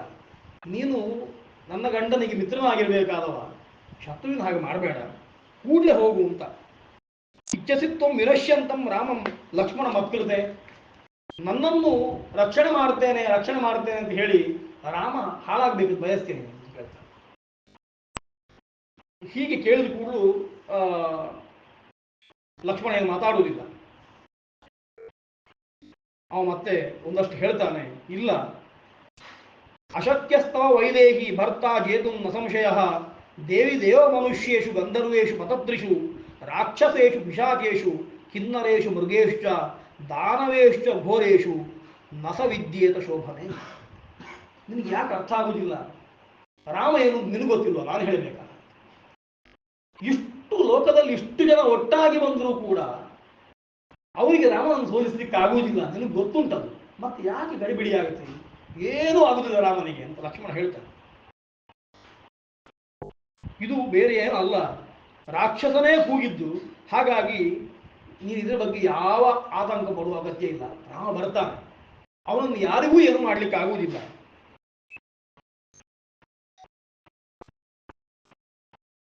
ಅಷ್ಟು ಹೇಳಿ ಏನು ಹೇಳಿದ್ರು ಅವಳು ಕೇಳುವುದಿಲ್ಲ. ಒಂದಷ್ಟು ರಾಮನ ಬಗ್ಗೆ ಪ್ರಶಂಸೆ ಮಾಡ್ತಾನೆ. ಯಾವ ಪ್ರಶಂಸೆಗೂ ಸೀತೆ ಸೊಪ್ಪು ಹಾಕುವುದಿಲ್ಲ. ಅವಳು ಹೇಳ್ತಾಳೆ, ಅನಾರ್ಯ ಕರುಣಾರಂಭ ನೃಶಂಸ ಕುಲಪಾಂಸನ ಅಹಂತವ ಪ್ರಿಯಂ ಮನ್ಯೆ ರಾಮಸ್ಯ ವ್ಯಸನಂ ಮಹತು. ಲಕ್ಷ್ಮಣನಿಗೆ ಬೈತಾಳೆ ಸೀತೆ. ಅನಾರ್ಯ ಅಂತ ಹೇಳ್ತಾಳೆ, ಕುಲಪಾಂಸನ ಅಂತ ಹೇಳ್ತಾಳೆ, ನೃಶಂಸ ಅಂತ ಹೇಳ್ತಾಳೆ. ಅಂದರೆ ಲಕ್ಷ್ಮಣನ ಒಟ್ಟಿಗೆ ಸೀತೆ ಹೇಗೆ ಮಾತಾಡ್ತಾ ಇದ್ರು, ಈ ಆತಂಕದಲ್ಲಿ ಭಯದಲ್ಲಿ ಆ ಮಾತು ಬಂತು ಅಂತ ಹೇಳುದು. ಬೈಬೇಕು ಅಂತ ಆ ಗುಣ ಉಂಟು ಅಂತ ಬೈದದ್ದಲ್ಲ, ಅದು ಮುಂದೆ ಗೊತ್ತಾಗ್ತದೆ. ಈ ಹೊತ್ತಿಗೆ ಏನು ಮಾಡಬೇಕು ಅಂತ ಗೊತ್ತಾಗುದಿಲ್ಲ, ಟೆನ್ಷನ್ನಲ್ಲಿ ಅಂತ ಶಬ್ದಗಳೆಲ್ಲ ಬಂದು ಹೋಗ್ತದೆ. ಬೈತಾಳೆ, ರಾಮಸ್ಯ ವ್ಯಸನಂ ದೃಷ್ಟ ತಾನೈತಾನಿ ಪ್ರಭಾಷತೆ ನೈವ ಚಿತ್ರಂ ಸಪತ್ನೇಷು ಪಾಪಂ ಲಕ್ಷ್ಮಣ ಯದ್ಭವೇತ್ ತದ್ವಿಧೇಷು ನೃಶಂಸೇಷು ನಿತ್ಯಂ ಪ್ರಚ್ಛನ್ನಚಾರಿಷು. ಈ ರೀತಿ ನೀನು ಮಾತಾಡಬಾರದು, ಇದು ನಿನಗೆ ಶೋಭೆ ಅಲ್ಲ, ನೀನು ಪ್ರಚ್ಛನ್ನಚಾರಿಯಾಗಿದ್ದಿ ಅಂತ ಸೀತೆ ಲಕ್ಷ್ಮಣನಿಗೆ ಬೈತಾರೆ. ಪ್ರಚ್ಛನ್ನಚಾರಿ ಎನ್ನುವ ಶಬ್ದದ ಹಿಂದೆ ಬಾಯಿ ಬಿಟ್ಟು ಹೇಳಿಬಿಡ್ತಾನೆ. ಪ್ರಚ್ಛನ್ನಚಾರಿಸು ಅಂತ ಹೇಳಿ ನೀನು ಮೋಸದಿಂದ ಏನೋ ಒಳಗಿಟ್ಟುಕೊಂಡು ನಮ್ಮ ಹಿಂದೆ ಬರ್ತಾ ಇದ್ದೀನಿ. ಅಷ್ಟು ಘೋರವಾಗಿ ಆಕೆ ಮಾತಾಡ್ತಾಳೆ ಅಂತ ಗೊತ್ತಾಗುವುದಿಲ್ಲ. ಅವಳು ಹೇಳ್ತಾಳೆ, ಮಮ ಹೇತೋ ಸುದೃಷ್ಟಸ್ಥಂ ವನೇ ರಾಮಂ ಏಕಂ ಏಕೋನು ಗಚ್ಚತಿ ಮಮ ಹೇತೋ ಪ್ರತಿಚ್ಛನ್ನ ಪ್ರಯುಕ್ತೋ ಭರತೇನವ ತನ್ನ ಸಿದ್ಧ್ಯತಿ ಸೌಮಿತ್ರೆ ತವಾಪಿ ಭರತಸ್ಯ ವಾ. ನೀನು ಎಣಿಸ್ಕೊಂಡದ್ದು ಆಗುವುದಿಲ್ಲ. ನೀನೇನು ಎಣಿಸ್ಕೊಂಡಿದ್ದಿ? ರಾಮ ಒಬ್ಬನೇ ಇರುವಾಗ ರಾಮನನ್ನು ಏನಾದರೂ ಮಾಡಬೇಕು, ಮಾಡಿ ಸೀತೆಯನ್ನು ಪಡಿಬೇಕು ಅಂತ ಎಣಿಸ್ಕೊಂಡಿದ್ದೆ. ತನ್ನ ಸಿದ್ಧ್ಯತಿ ಸೌಮಿತ್ರೆ ಅದಾಗುದಿಲ್ಲ, ಆಯ್ತಾ? ಸೀತೆ ಲಕ್ಷ್ಮಣ ಹೇಳು ಅಂದ್ರೆ ಈ ಮಾತು ಹೇಗೆ ಬರ್ತದೆ ಅಂತ ನೀನು ಎಣಿಸಿಕೊಂಡಿದ್ದಿ, ಅದಾಗುವುದಿಲ್ಲ. ಮಮಹೇತೋ ಪ್ರತಿಚ್ಛನ್ನ ಪ್ರಯುಕ್ತೋ ಭರತೇನ ವಾ. ಅಥವಾ ಭರತ ಕಳಿಸಿರ್ಬೋದು ನಿನ್ನನ್ನು, ಭರತನಿಗೂ ನಿನಗೂ ಮಾತಾಗಿರ್ಬೋದು ಏನೋ. ರಾಮನ ಒಬ್ಬನನ್ನೇ ಬಿಡಬೇಡ, ಹೋಗೋವನೊಟ್ಟಿಗೆ. 14 ವರ್ಷ ಆದ್ಮೇಲೆ ಹಿಂದಿರುಗಿ ಬಂದರೆ ರಾಜ್ಯ ಬೇಕು ಅಂತ ಕೇಳಿದ್ರೆ ಅದರೊಳಗೆ ಸಮಯ ನೋಡಿ ಮುಗಿಸು ಅಂತ. ಇದನ್ನು ಸೀತೆ ಬಾಯ್ಬಿಟ್ಟು ಹೇಳ್ತಾ ಇಲ್ಲ. ಇಷ್ಟು ವಾಕ್ಯ ಹೇಳಿದ್ರಿಂದ ಪ್ರಯುಕ್ತೋ ಭರತೇನವಾ ಅಂತ ಭರತನೇ ಕಳಿಸಿರ್ಬೋದು, ನಾನು ಯಾರು ಹೇಳಿಕ್ಕೆ ಸಾಧ್ಯ? ಹಾಗಾಗಿ ಹೋಗು, ತನ್ನ ಸಿದ್ಧತೆ ಸೌಮಿತ್ರೆ ಯಾವುದು ಆಗ್ತದೆ ಅಂತ ಎಣಿಸಬೇಡ, ಹೋಗು. ಮತ್ತೆ ಅದಕ್ಕೆ ಕಾರಣ ಹೇಳ್ತಾಳೆ. ಕಥಂ ಇಂದೀವರ ಶ್ಯಾಮಂ ರಾಮಂ ಪದ್ಮನಿಭೇಕ್ಷಣಂ ಉಪಸಂಶ್ರಿತ್ಯ ಭರ್ತಾರಂ ಕಾಮಯೇಯಂ ಪೃಥಗ್ಜನಂ. ನನ್ನನ್ನು ಹಾಗೆ ತಿಳ್ಕೊಂಡಿದ್ದೇನೆ. ರಾಮನಂತಹ ಗಂಡನನ್ನು ಪಡೆದ ಮೇಲೆ ಇನ್ನೊಬ್ಬನನ್ನು ನಾನು ಕಾಮಿಸಿಯೇನ? ಲಕ್ಷ್ಮಣ ಸೀತೆ ಕೇಳೋ ಮಾತು. ಹಾಗಾಗಿ ಇಂಥದ್ದು ಬೇಡ ಅಂತ ತುಂಬಾ ಲಕ್ಷ್ಮಣನಿಗೆ ದುಃಖ ಆಗ್ತದೆ ಕೇಳಿ. ಸಿಟ್ಟು ಬರುವುದಲ್ಲ, ದುಃಖ ಆಗ್ತದೆ. ಅಂದ್ರೆ ಇಂತಹ ಮಾತು ಬಂತಲ್ಲ ಅಂತ. ಅವನಿಗೆ ಸೀತೆ ಏನು ಅಂತ ಗೊತ್ತುಂಟು. ಇದು ಏನು ಅಂತಂದ್ರೆ, ಒಟ್ಟಿಗೆ ಇದ್ದವರು 14-15 ವರ್ಷ 2-3 ದಿವಸ ಒಟ್ಟಿಗಿದ್ರೆ ಒಂದು ಆತ್ಮೀಯತೆ ಬರ್ತದೆ. ಅವರ ಮನಸ್ಸು ಹೇಗೆ ಅಂತ ನಾವು ತಿಳ್ಕೊಳ್ಳಿಕ್ಕೆ ಆಗ್ತದೆ. 14-15 ವರ್ಷದಲ್ಲಿ ತಿಳ್ಕೊಳ್ಳಿಕ್ಕೆ ಆಗುದಿಲ್ಲ ಅಂತಂದ್ರೆ ಏನು? ನಾವು ಇದನ್ನು ಇಷ್ಟು ಸೀರಿಯಸ್ ಆಗಿ ತಗೊಳ್ತೇವೆ, ಲಕ್ಷ್ಮಣ ನಮ್ಮಷ್ಟು ತಗೊಳ್ಳೋದಿಲ್ಲ ಅಂತ ಗೊತ್ತಾಗ್ತದೆ ನಮಗೆ. ಅವನಿಗೆ ಗೊತ್ತುಂಟು ಸೀತೆ ಇದು ಬೇಕು ಅಂತ ಹೇಳ್ತಾ ಇಲ್ಲ. ರಾಮನ ಸ್ವರ ಕೇಳಿದ್ದ ಆ ಗಾಬರಿ ಉಂಟಲ್ಲ, ಅದು ಇಂಥದ್ದನ್ನೆಲ್ಲ ಕೇಳಿಸ್ತಾ ಉಂಟು. ಮನುಷ್ಯನಿಗೆ ಸ್ವಾಭಾವಿಕವಾದ ಒಂದು ವ್ಯವಸ್ಥೆ, ನಮ್ಮ ಕಲ್ಪನಾ ಲಹರಿ ಉಂಟಲ್ಲ, ಯಾವ ರೀತಿ ಹೋಗ್ತಾ ಇರ್ತದೆ. ಏನೋ ಹೇಳಿ ಒಂದಿಷ್ಟು ವರ್ಷದಿಂದ ಒಂದು ಪಾಕವಾಗಿ ಒಂದು ನಿರ್ಣಯ ಬಂದಿರ್ತದೆ. ಅದನ್ನು ನಾವು ಯಾವತ್ತೂ ಬಾಯಿ ಬಿಟ್ಟು ಹೇಳುವುದಿಲ್ಲ, ಹೇಳಿಕ್ಕೆ ಸಾಧ್ಯವೂ ಆಗುದಿಲ್ಲ. ಯಾಕೆಂತಂದ್ರೆ ಅಂತ ಮನಸ್ಸಿಗೆ ಇರುವುದಿಲ್ಲ. ಯಾವತ್ತಾದ್ರೂ ಒಂದು ಬಾರಿ ಅವ್ರ ಬಗ್ಗೆ ಸಿಟ್ಟು ಬಂದ್ರೆ, ಅಥವಾ ನಮಗೆ ಆಗುವ ಕೆಲಸ ಅವರಿಂದ ಆಗ್ತಾ ಇಲ್ಲ ಅಂತಾದ್ರೆ ನಮಗೆ ಟೆನ್ಷನ್ ಆದರೆ ಅವರ ಬಗ್ಗೆ ನಾವು ಕಟ್ಟಿಕೊಂಡ ಕಲ್ಪನೆಗಳುಂಟಲ್ಲ, ಇನ್ನು ಒಂದಿಷ್ಟು ವರ್ಷದಲ್ಲಿ ಆದ ಪಾಠಗಳು, ಅದೆಲ್ಲ ಬಾಯಿಂದ ಒಂದೇ ಬಾರಿ ಹೊರಗೆ ಬಂದುಬಿಡ್ತದೆ. ಅದು ಇವತ್ತು ಹೇಳಿದ್ದಲ್ಲ, ಅಥವಾ ಈ ಕೆಲಸಕ್ಕೋಸ್ಕರ ಹೇಳಿದ್ದಲ್ಲ, ಈ ಕ್ಷಣದಲ್ಲಿ ಹೇಳಿದ್ದಲ್ಲ. ಇಲ್ಲಿವರೆಗೆ ಅವ್ರ ನಿರ್ಣಯ ಇರ್ತದೆ ಅವ ಹೀಗೆ ಅಂತ, ಅದನ್ನು ಬಾಯಿ ಬಿಟ್ಟು ಹೇಳಿರುವುದಿಲ್ಲ. ಈ ಹೊತ್ತಿಗೆ ಅದಕ್ಕೊಂದು ದ್ವಾರ ಸಿಗ್ತದೆ, ಎಲ್ಲ ಒಂದು ಬಾರಿ ಹೊರ ಬಂದ್ಬಿಡ್ತದೆ. ಸೀತೆ ಎಲ್ಲಿಯೂ ಕೂಡ ಹಾಗೆ ನಮ್ಮ ಲಕ್ಷ್ಮಣ ನೆನೆಸ್ಕೊಳ್ಳಿಕ್ಕೆ ಸಾಧ್ಯ ಇಲ್ಲ, ಎನಿಸ್ಕೊಂಡಿಲ್ಲ. ಈಗ ಎಲ್ಲೋ ಒಂದು ಬಾರಿ ಹೀಗೆ ಆಲೋಚನೆ ಬಂದಿರ್ಬೋದೇ ಏನೋ, ಅದು ಈ ಬಾರಿ ಈ ದ್ವಾರದಲ್ಲಿ ಬಂತು ಅಂತ ಕಾಣ್ತದೆ. ಹೀಗೆ ಹೇಳಿದ ಕೂಡಲೇ ಏನೂ ಹೇಳಲಿಕ್ಕಾಗುವುದಿಲ್ಲ. ಇತ್ಯುಕ್ತ ಪರುಷಂ ವಾಕ್ಯಂ ಸೀತೆಯ ರೋಮಹರ್ಷಣಂ ಅಬ್ರವೀಲ್ ಲಕ್ಷ್ಮಣ ಸೀತಾಂ ಪ್ರಾಂಜಲಿಸ್ಸ ಜಿತೇಂದ್ರಿಯ. ವಾಲ್ಮೀಕಿಗಳು ಲಕ್ಷ್ಮಣನನ್ನು ಸಮರ್ಥನೆ ಮಾಡ್ತಾರೆ, ಅವನ ಪಕ್ಷಕ್ಕೆ ನಿಲ್ತಾರೆ. ರೋಮಹರ್ಷಣಂ ಅಂತ ಒಂದು ಶಬ್ದ ಹಾಕಿದ್ದಾರೆ. ರೋಮಹರ್ಷಣ ಅಂತಂದ್ರೆ ರೋಮಾಂಚನ ಆಯಿತು ಅಂತ. ರೋಮಾಂಚ ಅನೇಕ ರೀತಿಯಲ್ಲಿ ಆಗ್ತದೆ. ಸಿಟ್ಟು ಬಂದರೂ ರೋಮಾಂಚ ಆಗ್ತದೆ, ಅತ್ಯಂತ ದುಃಖ ಆದರೂ ರೋಮಾಂಚ ಆಗ್ತದೆ, ತುಂಬ ಸಂತೋಷ ಆದರೂ ಆಗ್ತದೆ. ಇಲ್ಲಿ ಈ ಶಬ್ದ ಇಲ್ಲಿವರೆಗೆ ಕೇಳಲಿಲ್ಲ, ಹೀಗೆ ಹೇಳ್ತಾರೆ ಅಂತ. ಅದನ್ನು ಕೇಳಿದ ಕೂಡಲೇ ಲಕ್ಷ್ಮಣನಿಗೆ ಕಂಪಿಸ್ತಾನ ಶರೀರ. ವೇಪದುಷ್ಟ ಶರೀರೇವೇ ರೋಮಹರ್ಷ ಜಾಯತೆ ಅಂತ ಹೇಳಿದ್ದು ಭಯದಿಂದ. ಭಯ ಆದಾಗೂ ರೋಮಾಂಚ ಆಗ್ತದೆ. ಹಾಗೆ ಲಕ್ಷ್ಮಣನಿಗಾಗಿದೆ, ಸಿಟ್ಟು ಬರ್ತಾ ಉಂಟು. ಸೀತೆಯ ಮೇಲೆ ಅಂತ ಹೇಳುವ ಅಲ್ಲ, ಈ ಪ್ರಸಂಗ ಬಂತಲ್ಲ ಅಂತ ಸಿಟ್ಟು. ಅವ ಹೇಳ್ತಾನೆ, ವಾಲ್ಮೀಕಿಗಳು ಹೇಳ್ತಾರೆ, ಅಬ್ರವೀ ಲಕ್ಷ್ಮಣ ಸೀತಾಂ ಪ್ರಾಂಜಲಿಸ್ಸ ಜಿತೇಂದ್ರಿಯ. ಆ ಹೊತ್ತಿನ ಕೈ ಹೋಗಿಲ್ಲ ಜಿತೇಂದ್ರಿಯ ಅಂತ. ಈ ಸೀತೆ ಇಟ್ಟು ಹೇಳಿದಂತಹ ಇಷ್ಟು ವಾಕ್ಯಗಳಿಗೆ ವಾಲ್ಮೀಕಿಗಳೊಂದು ಸ್ಟ್ಯಾಂಡ್ ಕೊಡ್ತಾರೆ, ಲಕ್ಷ್ಮಣ ಜಿತೇಂದ್ರಿಯ ಅಂತ. ಜಿತೇಂದ್ರಿಯನಾದ್ರಿಂದ ಉತ್ತರ ಕೊಟ್ಟ, ಅವನಿಗಿಂತ ಭಾವನೆ ಇಲ್ಲ ಅಂತ ಗೊತ್ತಾಗ್ತದೆ. ಈ ಸಣ್ಣ ಸಣ್ಣ ಮಾತುಗಳಿಂದ, ಅವನೊಂದು ಶಬ್ದಗಳಿಂದ ವಾಲ್ಮೀಕಿಗಳ ಕಥೆಯನ್ನು ಹೇಗೆ ತಗೊಂಡು ಹೋಗ್ತಾರೆ ಅಂತ ಗೊತ್ತಾಗ್ತದೆ. ನಮ್ಗೆ ಇಷ್ಟು ಕೇಳಿದ್ರು ಲಕ್ಷ್ಮಣನ ಬಗ್ಗೆ ನಮ್ಗೆ ಆ ರೀತಿಯ ಭಾವನೆ ಬರುವುದಿಲ್ಲ, ಸೀತೆ ಬಗ್ಗೆ ಬರುವುದಿಲ್ಲ, ಅದು ಬರಬಾರದು ಅಂತ. ಉತ್ತರ ಮೋತ್ಸಹೇ ವಕ್ತು ದೈವತಂ ಭವತಿ ಮಮ. ಅವ ಹೇಳುವಂಥದ್ದು, ನಾನು ಉತ್ತರ ಕೊಡುವುದಿಲ್ಲ ಅನ್ನೋದಕ್ಕೆ, ಇದಕ್ಕೆ ಉತ್ತರ ಕೊಡ್ಲಿಕ್ಕೆ ಆಗುದಿಲ್ಲ. ಯಾಕೆ ಗೊತ್ತುಂಟ? ಭವತಿ ದೈವತಂ ಮಮ, ಇದು ನನಗೆ ದೇವರು, ನಾನು ಹೇಗೆ ಹೇಳಿ ಇದಕ್ಕೆ ನಂಗೆ ಉತ್ತರ ಹೇಳಲಿಕ್ಕೆ ಆಗ್ತದ? ಅದಕ್ಕೋಸ್ಕರ ನಾನು ಕೊಡುವುದಿಲ್ಲ. ವಾಕ್ಯಂ ಅಪ್ರತಿರೂಪಂತು ನಚಿತ್ರಂ ಸ್ತ್ರೀಷು ಮೈಥಿಲಿ. ಇದು ವಿಶೇಷ ಅಂತ ಕಾಣುವುದಿಲ್ಲ ನಮಗೆ. ಈ ನೀನು ಹೇಳಿದ ಮಾತು ಅದ್ಭುತ ಅಂತ, ಚಿತ್ರ ಅಂತ ಕಾಣುವುದಿಲ್ಲ. ಅದು ಸ್ವಭಾವ ನಿಂದು, ನಿಮ್ಮ ಸ್ವಭಾವ ನನಗೆ ಗೊತ್ತುಂಟು. ಹಾಗಾಗಿ ಸ್ವಭಾವಕ್ಕೆ ಸರಿಯಾಗಿ ಮಾತು ಬಂದಿದೆ, ಇದ್ರ ಬಗ್ಗೆ ನಾನು ಹೆಚ್ಚು ಗಾಬರಿ ಪಡುವುದಿಲ್ಲ. ಸ್ವಭಾವ ಸ್ವೇಷ ನಾರೀಣ ಏಷು ಲೋಕೇಶು ದೃಶ್ಯತೆ. ಇದು ಸ್ವಭಾವ.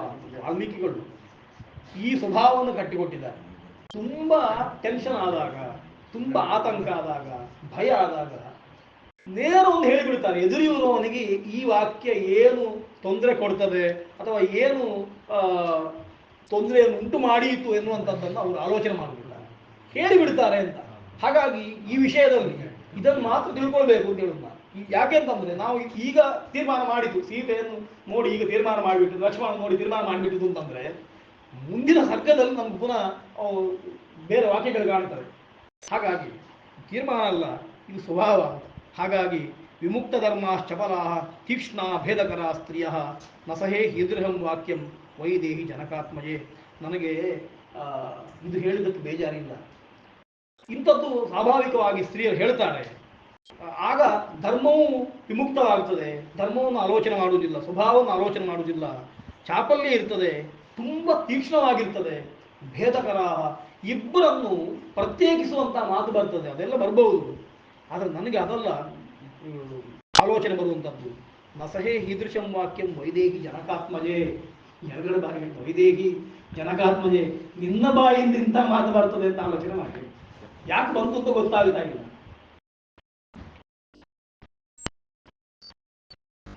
ಇದು ಹೇಗಾಗಿದೆ ಅಂತಂದ್ರೆ, ಶ್ರೋತ್ರಯೋ ಉಭಯೋರ ಮಧ್ಯೆ ತತ್ತನಾರಾಟ ಸಂಗಮ.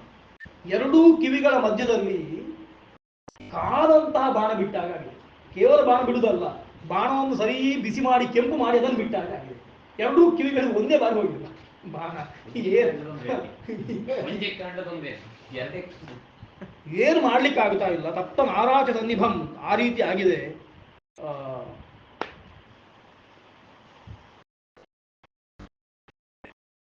ಅವ ಹೇಳ್ತಾನೆ, ನಾನು ಮಾತ್ರ ಅಲ್ಲ, ಉಪಶೃಣ್ವಂತು, ಇದನ್ನು ಎಲ್ಲರೂ ಕೇಳಿ. ಉಪಶೃಣ್ವಂತು ಮೇ ಸರ್ವೇ ಸಾಕ್ಷುಣೋ ಹಿ ವನೇಚರಾಹ. ನೀನು ಹೇಳಿದ್ದಕ್ಕೆ, ನಾನು ಹೇಳ್ತಾ ಇರೋದಕ್ಕೆ ಈ ಕಾಡಿನಲ್ಲಿರುವಂಥ ಎಲ್ಲ ವನೇಚರರು ಸಾಕ್ಷಿ. ಯಾಕೆ ಗೊತ್ತುಂಟ? ನ್ಯಾಯವಾದಿ ಯಥಾವಾಕ್ಯ ಮುಕ್ತೋಹಂ ಪರುಷಂ ತ್ವಯ. ನಾನು ನನ್ನ ಧರ್ಮದಲ್ಲಿದ್ದೇನೆ, ಈ ಪರುಷ ಅಂತ ವಾಕ್ಯ ನಾನು ಕೇಳಬೇಕಾಯಿತು. ಹಾಗಾಗಿ ಸೀತೆಗೆ ಬೈತಾ, ಇನ್ನು ಧಿಕ್ಕಾರ ಇರಲಿ ನನಗೆ. ಧಿಕ್ವಾ ಮಧ್ಯ ವಿನಶ್ಯಂತಿ ಎಂದು ಮಾಮೇವಂ ವಿಶಂಕಸೆ. ಆ ಧರ್ಮಕ್ಕೆ ಧಿಕ್ಕಾರ ಹೇಳಿದ್ದು ಸೀತೆಗೆಲ್ಲ ಅಂತ ನಾನು ಭಾವಿಸಬೇಕು. ಮುಂದೆ ಲಕ್ಷ್ಮಣನ ಮಾತೆ ಅದಕ್ಕೆ ಪ್ರತಿಬಂಧಕ ಆಗ್ತದೆ. ಅದಕ್ಕೋಸ್ಕರ ಹೇಳ್ತಾ ಇದ್ದೇನೆ, ನಿಮ್ಗೆ ಯಾರು ಏನು ಹೇಳುದು, ನಿನಗೆ ನಾಶ ಆಗ್ಲಿಕ್ಕೆ ನೀನು ಹೊರಟಿದ್ದೆ ಅಷ್ಟೇ, ಬೇರೆ ಏನು ಹೇಳಿಕ್ಕೆ ಸಾಧ್ಯ ಇಲ್ಲ. ನೀನು ಹಾಳಾಗ್ಲಿಕ್ಕೆ ಹೊರಟಿದ್ದಿ. ವಿನಶ್ಯಂತೀಂ ತ್ವಾಂ ಧಿಕ್, ನಿನ್ನ ನಾಶ ಉಪಸ್ಥಿತವಾಗಿದೆ. ಏನು ಮಾಡಲಿ, ಆಯ್ತು ನೀನು ಹೇಳಿದ್ದೆ ಅಲ್ವಾ, ನೀನು ಹೇಳಿದ ಕೆಲಸ ಮಾಡ್ತೀನಿ. ಇಷ್ಟು ಕೇಳಿದ ಮೇಲೆ ಇಷ್ಟು ಕೇಳಿದ ಮೇಲೆ ಇನ್ನು ಏನು ಮಾಡ್ಲಿಕ್ಕೆ ಸಾಧ್ಯ ಇಲ್ಲ, ಮಾಡುವ. ರಕ್ಷಂತು ತ್ವಾಂ ವಿಶಾಲಾಕ್ಷಿ ಸಮಗ್ರ ವನದೇವತಾ ನಿಮಿತ್ತಾನಿ ಹಿ ಘೋರಾಣಿ ಯಾನಿ ಪ್ರಾದುರ್ಭವಂತಿ ಮೇ. ನನಗೆ ಒಂದಷ್ಟು ನಿಮಿತ್ತಗಳು ಕಾಣ್ತಾ ಉಂಟು, ನನಗೆ ಏನೋ ಆಗ್ತದೆ ಅಂತ ಕಾಣ್ತದೆ. ಏನು ಮಾಡೋದು, ನನಗಾಗೋದಿಲ್ಲ. ಇಷ್ಟು ಮಾತು ಕೇಳಿದ ಮೇಲೂ ನಾನು ಹೋಗದಿದ್ರೆ ನಿನ್ನ ಮಾತಿಗೆ ಮರ್ಯಾದೆ ಇಲ್ಲ ಅಂತ ನನಗಲ್ಲ.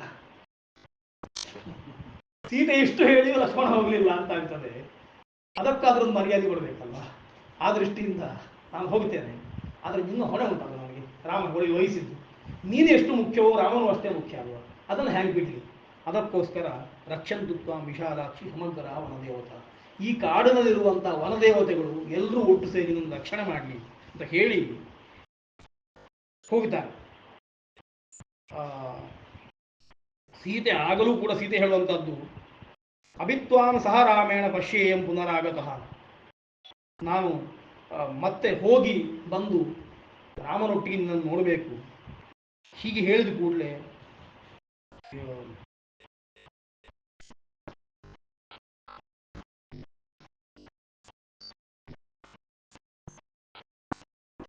ಸೀತೆಗೆ ಸಿಟ್ಟಿನ್ನೂ ಹೋಗಲಿಲ್ಲ. ಸೀತೆ ಮತ್ತೆ ಜೋರು ಮಾಡ್ತಾಳೆ ಲಕ್ಷ್ಮಣನಿಗೆ ಇಷ್ಟು ಹೇಳಿದ ಮೇಲೆ. ಆಯ್ತು ಹೋಗು, ನೀನು ರಾಮನ ನೀನು ಕರ್ಕೊಂಡು ಬರಬೇಕು. ರಾಮ ಇಲ್ಲದೆ ನಾನು ಬದುಕುವುದಿಲ್ಲ, ಬೇಕಾದ್ರೆ ವಿಷ ಕುಡಿತೇನೆ. ಅಥವಾ ಈ ಗೋದಾವರಿ ತೀರದಲ್ಲಿ ಇರುವುದು, ಈ ಗೋದಾವರಿಗೆ ಬೇಕಾದ್ರೆ ನಾನು ಹಾರ್ತೇನೆ, ವಿಷ ಕುಡಿತೇನೆ. ಬಿಂಬಾಮಿವ ವಿಷಂ ತೀಕ್ಷ್ಣಂ ಪ್ರವೇಕ್ಷಾಮಿ ಹುತಾಶನಂ, ಅಗ್ನಿಗೆ ಬೇಕಾದ್ರೆ ಬೀಳ್ತೇನೆ. ನತ್ವಹಂ ರಾಘವಾದನ್ಯಂ ಕದಾಪಿ ಪುರುಷಂ ಸ್ಪೃಹೆ. ಅಲ್ಲಿಯೂ ಹೇಳುತ್ತಾರೆ ಅವನು ಹೋಗಬೇಕು ಅಂತ, ಅವನು ಕಳಿಸ್ಬೇಕು ಅಂತ ಸೀತೆಗೆ. ಒಂದು ತಿಳ್ಕೋ, ನಾನು ವಿಷ ಬೇಕಾದ್ರೂ ಕೊಡ್ತೇನು, ಗೋದಾವರಿಗೆ ಹಾರಿಯೇನು, ಅಗ್ನಿಗೆ ಬೇಕಾದ್ರೆ ಹಾರಿಯೇನು. ರಾಮನನ್ನು ಬಿಟ್ಟು ಮತ್ತೊಬ್ಬ ಪುರುಷನನ್ನು ನಾನು ಯಾವತ್ತೂ ಕೂಡ ನೆನಪು ಮಾಡಿಕೊಳ್ಳುವುದಿಲ್ಲ, ಇದನ್ನು ತಿಳ್ಕೊಂಡು ಅಂತ. ಇನ್ನು ಸ್ವಲ್ಪ ಆದ್ರೂ ನಿಂತಿದ್ನೋ ಏನೋ, ಪೂರ ಲಕ್ಷ್ಮಣ ಹೋಗಿಬಿಡ್ತಾನೆ, ಹಿಂತಿರುಗಿ ನೋಡದೆ ಹೋಗಿಬಿಡ್ತಾನೆ. ಆಯಿತು ಅಂತ ಹೀಗೆ ನೋಡಿ ರಾಮನ ಹುಡ್ಕೊಂಡು ಹೋಗ್ತಾನೆ. ಹೀಗೆ ಲಕ್ಷ್ಮಣ ಆಚೆ ಹೋದ ಕೂಡಲೇ ರಾವಣ ಬರ್ತಾನೆ. ಕ್ಲಕ್ಷ್ಣ ಕಾಷಾಯ ಸಂವೀತ ಶಿಖಿ ಛತ್ರಿ ಉಪಾನಹಿ ವಾಮೇ ಜಾಂಸೆ ಅವಸಜ್ಯಾಥ ಶುಭೇ ಯಷ್ಟಿ ಕಮಂಡಲು. ತಾಪಸ ವೇಷ ಹಾಕೊಂಡು ರಾವಣ ಬರ್ತಾನೆ. ಲಕ್ಷ್ಮಣ ಹೋಗುವುದನ್ನು ಕಾಯ್ತಾ ಇದ್ದಾನೆ ರಾವಣ. ಹೇಗೆ ಬಂದಿದ್ದಾನೆ ಅಂತ ಹೇಳೋದಕ್ಕೆ ಹೇಳ್ತಾರೆ, ಒಂದು ಒಳ್ಳೆಯ ಕಾಷಾಯ ಬಟ್ಟೆಯನ್ನು ಧಾರಣೆ ಮಾಡಿಕೊಂಡಿದ್ದಾನೆ, ಶಿಖೆಯನ್ನು ಕಟ್ಟಿಕೊಂಡಿದ್ದಾನೆ. ಜಟೆಯೋ ಶಿಖೆಯೋ, ಸನ್ಯಾಸಿಗಳಿಗೆ ಶಿಖೆಯೂ ಒಂದು ಲಕ್ಷಣ, ಶಿಖೆಯೂ ಉಂಟು. ದಂಡಿಗಳು ಹೊಂದಿದ್ದಾರೆ, ಅವರಿಗೆ ಶಿಖೆ ಉಪಯುಕ್ತ ಸರ್ವಪಯುಕ್ತ ಕೈಯಲ್ಲಿ ಉಂಟು, ಏಕದಂಡಿಗಳೇ ಅದಿಲ್ಲ. ಹಾಗೆ ಶಿಖೆಯನ್ನು ಇಟ್ಟುಕೊಂಡಿದ್ದಾನೆ, ಛತ್ರ ಹಾಕೊಂಡಿದ್ದಾನೆ, ಉಪಾನಹವನ್ನು ಧಾರಣೆ ಮಾಡಿಕೊಂಡಿದ್ದಾನೆ. ಇನ್ನು ಒಂದು ಯಷ್ಟಿಯನ್ನು ಕಮಂಡಲವನ್ನು ಧರಿಸಿ ಬಂದಿದ್ದಾನೆ. ಹೀಗೆ ಬಂದ ರಾವಣ ಮತ್ತೆ ಯಾರು ನೀನು ಕೇಳುವಾಗ ಪರಿಚಯವನ್ನೆಲ್ಲ ಹೇಳ್ತಾನೆ. ಅದು ವಿಶೇಷ. ಸನ್ಯಾಸಿ ಅಂತೇಳಿ ವೇಷ ಮಾತ್ರ ಸನ್ಯಾಸಿ, ಲೋಕಕ್ಕೆ ಕಾಣಿಸ್ಲಿಕ್ಕೋ ಅಥವಾ ಅದನ್ನು ಹಾಕದೆ ಸೀತೆ ಹತ್ರ ಮಾತಾಡ್ಲಿಕ್ಕೆ ಆಗುವುದಿಲ್ಲ ಅಂತ ಹೆದರಿಕೆ ಗೊತ್ತಿಲ್ಲ. ಹೀಗೆ ಬರ್ತಾನೆ. ಪರಿವ್ರಾಜಕ ರೂಪೇಣ ವೈದೇಹಿ ಮನೋವರ್ತಕ. ಹೀಗೆ ಸೀತೆಯ ಹತ್ರ ರಾವಣ ಬರ್ತಾನೆ. ರಾವಣನನ್ನು ನೋಡ್ತಾಳೆ. ಸೀತೆಗೆ ಒಂದು ರೀತಿಯಲ್ಲಿ ಮನಸ್ಸು ಹಾಳಾಗಿದೆ. ಲಕ್ಷ್ಮಣನನ್ನು ಕಳಿಸಿ ರಾಮನಿಗೆ ಏನಾಗಿದೆ ಟೆನ್ಷನ್. ಅದರೊಟ್ಟಿಗೆ ಇವನ ಈ ಬಾಕಿಯ ರೂಪವನ್ನು ನೋಡಿದ ಕೂಡಲೇ ಒಂದು ಬಗೆಯ ಗೌರವ, ಏನಾದ್ರು ಮಾತಾಡ್ಬೇಕಲ್ವ ಅಂತ ನೋಡ್ತಾಳೆ. ನೋಡಿ ಅವನನ್ನು ನೋಡುವಾಗಲೇ ನಿಮಿತ್ತಗಳು ಗೊತ್ತಾಗ್ತದೆ. ಅವ ಬರುವಾಗಲೇ ಮರಗಳು, ಗಿಡಗಳು, ಪಕ್ಷಿಗಳು ಎಲ್ಲ ಅವುಗಳ ವರ್ತನೆಯನ್ನು ವ್ಯತ್ಯಾಸ ಮಾಡಿಕೊಳ್ತಾವೆ. ಪ್ರಕೃತಿಯಲ್ಲಿ ಆಗ ಹೇಳಿದ ಹಾಗೆ ಪ್ರಕೃತಿ ನಮ್ಮೊಟ್ಟಿಗೆ, ನಾವು ಅದರೊಟ್ಟಿಗೆ ವಾಸ ಮಾಡ್ತಾ ಇದ್ರೆ ನಮ್ಮೊಟ್ಟಿಗೆ ಅದು ಸಹಕಾರ ಮಾಡ್ತದೆ, ನಮಗೇನೋ ತಿಳಿಸ್ತದೆ. ಅದಕ್ಕೆ ಅದರ ಭಾಷೆ ಸಂವಾದ ಉಂಟು. ಆ ಸಂವಾದ ಎಲ್ಲ ವಿಸಂವಾದ ಆಗ್ತದೆ. ಆ, ನ ಪ್ರವಾದಿಚ ಮಾರುತಃ ಅಂತ. ಯಾವ ಮರಗಳು ಅಲ್ಲಾಡುವುದಿಲ್ಲ, ಗಾಳಿಯೂ ಕೂಡ ಸ್ತಬ್ಧವಾಗಿ ಹೋಗ್ತದೆ. ಇದನ್ನು ನೋಡಿ ಸೀತೆಗೂ ಆ, ಸ್ವಲ್ಪ ಗಾಬರಿ ಆಗ್ತದೆ. ಆ, ಬರ್ತಾನೆ, ಬಂದು ಒಳಗೆ ಬರ್ತಾನೆ, ಬರ್ಲಿಕ್ಕೆ ಹೇಳ್ತಾಳೆ. ಆ, ಸೀತೆ ರಾವಣ ನೋಡ್ತಾನೆ. ಅದ್ಭುತವಾಗಿ ವಾಲ್ಮೀಕಿಗಳು ಹೇಳ್ತಾರೆ, ಹೇಗೆ ಇದ್ದಾಳೆ ಸೀತೆ ಅಂತ. ರಾಮನು ಇಂತಹ ಸೀತೆಯನ್ನು ನೋಡಿದ್ದಾನೆ ಇಲ್ಲೋ ಆ ರೀತಿಯಲ್ಲಿ ರಾವಣ ಸೀತೆಯನ್ನು ನೋಡ್ತಾನೆ. ಅವನಿಗೆ ಅಷ್ಟು ಅಷ್ಟು ಅವನಿಗೆ ಆಶ್ಚರ್ಯ ಆಗ್ತದೆ ನೋಡಿ. ಆ ಬಾಯಿ ಬಿಟ್ಟು ಹೇಳ್ತಾನೆ, ನಾನು ಇಷ್ಟು ಜನ ಸ್ತ್ರೀಯರನ್ನು ನೋಡಿದ್ದೇನೆ. ಸೀತೆ ಹತ್ರವೇ ಹೇಳ್ತಾನೆ ಮತ್ತೆ, ನನ್ನ ಅಂತಃಪುರದಲ್ಲಿ ಲೋಕದಲ್ಲಿ ಯಾರೆಲ್ಲ ಸೌಂದರ್ಯವತಿಯರು ಇದ್ದಾರೆ ಅವರು ಎಲ್ಲರನ್ನು ತಂದಿಟ್ಕೊಂಡಿದ್ದೇನೆ. ನಿನ್ನೆ ಎದುರಿಗೆ ಅವರು ಯಾರು ಏನೂ ಅಲ್ಲ, ಕೇವಲ ಇರುವ ಕಣ್ಣಿಂದ ಹಾ ಇರುವ ಕಣ್ಣಿಂದ ಉಪಚಾರ ಕೇಳುವುದಲ್ಲ ಅಂತ ಗೊತ್ತಾಗ್ತದೆ. ಅಂತಹ ಸೀತೆಯನ್ನು ರಾವಣ ನೋಡ್ತಾನೆ. ಸೀತೆಯ ಆತಿಥ್ಯ ನೋಡಿ ರಾವಣ ಬಂದ ಕೂಡಲೇ ಸೀತೆಗೆ ಒಳಗಿಂದ, ಅಂದ್ರೆ ಇವನನ್ನು ಬಂದ ಕೂಡಲೇ ನೋಡ್ತಾಳೆ. ನೋಡಿದ ಕೂಡಲೇ ಮಾತಾಡದೇ ಇದ್ರೆ, ನಾನೇ ಮಾತಾಡಬೇಕು ನಿಜವಾಗಿ ಅತಿಥಿ ಬಂದವನ ಹತ್ರ. ನಾನು ಮಾತಾಡದೇ ಇದ್ರೆ ಅವನಿಗೆ ಕೋಪ ಬಂದರೆ ತಾನೇ ಮಾತಾಡ್ಲಿಕ್ಕೆ ಆರಂಭ ಮಾಡ್ತಾನೆ. ತಾನು ಮಾತಾಡಿ ಅವನಿಗೆ ತನ್ನ ಪರಿಚಯವನ್ನು ಹೇಳ್ಕೊಳ್ತಾಳೆ. ಆಮೇಲೆ ರಾಮನ ವಿಷಯವನ್ನು ಕೂಡ ಸೀತೆಯನ್ನು ನೋಡ್ತಾನೆ. ನೋಡಿ ಒಂದಿಷ್ಟು ತಾನು ಮನಸ್ಸಿನಲ್ಲಿ ಆಲೋಚನೆ ಮಾಡಿಕೊಳ್ತಾನೆ. ಸೀತೆಯ ರೂಪವನ್ನು ವರ್ಣನೆ ಮಾಡ್ತಾನೆ. ಸೀತೆ ಹತ್ರ ಮಾತಾಡ್ತಾನೆ. ಇದೇ ಹೊತ್ತಿಗೆ ಉಪಚಾರಗಳನ್ನೆಲ್ಲ ಕೊಡ್ತಾಳೆ. ದರ್ಭಮಯವಾದ ಚಾಪೆಯನ್ನು ಹಾಸಿ ಪಾದ್ಯವನ್ನೆಲ್ಲ ಕೊಟ್ಟು, ಆಮೇಲೆ ಅರ್ಘ್ಯಾದಿಗಳನ್ನು ಕೊಟ್ಟು, ಕಾಡಿನಲ್ಲಿ ಬೆಳೆದಂಥ ಹಣ್ಣುಗಳನ್ನು ತಂದು ಅವನ ಎದುರಿಗಿಟ್ಟು ಉಪಚಾರ ಮಾಡ್ತಾನೆ. ತನ್ನನ್ನು ಕದ್ಕೊಂಡು ಹೋಗಲಿಕ್ಕೆ ಅಂತ ಬಂದವ, ಆದರೆ ಉಪಚಾರ ಸೀತೆ ಮಾಡಿದ್ದಾಳೆ. ಈ ಎಲ್ಲ ಉಪಚಾರಗಳನ್ನು ಸ್ವೀಕಾರ ಮಾಡಿಕೊಂಡು ರಾವಣ ಸೀತೆ ಮಾತಿಗೆ ಆರಂಭ ಮಾಡ್ತಾಳೆ. ಒಂದು ಹಂತಕ್ಕೆ ನಿಲ್ತಾಳೆ. ಮಾತಿಗೆ ಆರಂಭ ಮಾಡುವಾಗ ಇತಿ ಬ್ರಾಹ್ಮಣಶ್ಚಾಚಿತಿಶ್ಚೈವ ಅನುಕ್ತೋ ಶಪೇತ ಮಾಂ ಇತಿ ಧ್ಯಾತ್ವಾ ಮುಹೂರ್ತಂತು ಸೀತಾವಚನ ಬರಬೇಕು. ಬಂದವನನ್ನು ನಾನು ಮಾತಾಡಿಸದೇ ಇದ್ರೆ ಅವನಿಗೆ ಕೋಪ ಬಂದರೆ, ಶಪೇತ ಅಂದ್ರೆ ಶಾಪ ಕೊಡಬೇಕು ಅಂತ ಅರ್ಥ ಅಲ್ಲ. ಏನಾದರೂ ಎಣಿಸಿಕೊಂಡ್ರೆ, ಬೇಸರಿಸಿದ್ರೆ ಅದಕ್ಕೋಸ್ಕರ ನಾನು ಮಾತಾಡ್ತೇನೆ ಅಂತ ಹೇಳಿ, ಸೀತಾ ನಾಮನಾಸ್ತಿ ಭದ್ರಂತೆ ರಾಮಸ್ಯ ಮಹಿಷಿ ಪ್ರಿಯ ಅಂತ ತನ್ನ ಪರಿಚಯವನ್ನು ಹೇಳಿಕೊಳ್ತಾಳೆ. ಅದರೊಟ್ಟಿಗೆ ರಾಮನ ಪರಿಚಯವನ್ನು ಹೇಳ್ತಾಳೆ. ಒಂದು 13 ವರ್ಷದಿಂದ ನಾವಿಲ್ಲೇ ಇದ್ದೇವೆ, ಕಾಡಿನಲ್ಲಿ ವಾಸ ಮಾಡ್ತಾ ಇದ್ದೇವೆ ಅಂತ ಹೇಳಿ, ತನ್ನ ಮದುವೆ ಹೇಗಾಯಿತು, ತನಗೆ ಎಷ್ಟು ವರ್ಷ ಆಗ, ಅದನ್ನೆಲ್ಲ ಹೇಳ್ತಾಳೆ. ರಾಮನ ಬಗ್ಗೆ ಒಂದಷ್ಟು ಮಹಿಮೆಯನ್ನು ಹೇಳ್ತಾಳೆ. ರಾಮಸ್ಯ ಪುರುಷ ವ್ಯಾಘ್ರಃ ಸಹಾಯ ಸಮರೇರಿಹ ಸ ಭ್ರಾತ ಲಕ್ಷ್ಮಣೋ ನಾಮ ಬ್ರಹ್ಮಚಾರಿ ದೃಢವ್ರತಃ ಅನ್ವಗಚ್ಚತ್ ಧನುಷ್ಪಾಣಿ ಪ್ರವ್ರಜಂತಂ ಮಯಾಸಹ ಅಂತ ಲಕ್ಷ್ಮಣನ ಪರಿಚಯ ಮಾಡಿಕೊಳ್ತಾರೆ. ಈಗ ಈ ವಾಕ್ಯಗಳು ನಮ್ಗೆ ಬೇಕಾಗುವಂಥ, ಲಕ್ಷ್ಮಣನಿಗೆ ಇಷ್ಟು ಬೈದ ಸೀತೆ ರಾವಣನಿಗೆ ರಾಮನ ಪರಿಚಯ ಮಾಡಿದ ಬೇರೆ, ಲಕ್ಷ್ಮಣನನ್ನು ಹೇಳುವಂಥದ್ದು. ನಾವು 3 ಜನ ಇದ್ದೇವೆ, ರಾಮನನ್ನ ಗಂಡ, ಅವನು ಇಲ್ಲಿದ್ದಾನೆ, ಅವನ ಪರಿಚಯ ಒಂದಷ್ಟು ಹೇಳ್ತಾಳೆ. ಆಮೇಲೆ ಅವನಿಗೊಬ್ಬ ತಮ್ಮ ಇದ್ದಾನೆ. ತಮ್ಮ ಹೇಗಿದ್ದಾನೆ ಅಂತಂದರೆ, ತಸ್ಯ ಭ್ರಾತಾತು ವೈಮಾತ್ರ ಲಕ್ಷ್ಮಣೋ ನಾಮ ವೀರ್ಯವಾನ್, ಮಹಾಪರಾಕ್ರಮಿ ಲಕ್ಷ್ಮಣ ಅಂತ ಅವನಿಗೆ ಹೆಸರು. ಸಭ್ರಾತ ಲಕ್ಷ್ಮಣೋ ನಾಮ ಬ್ರಹ್ಮಚಾರಿ ದೃಢವ್ರತಃ.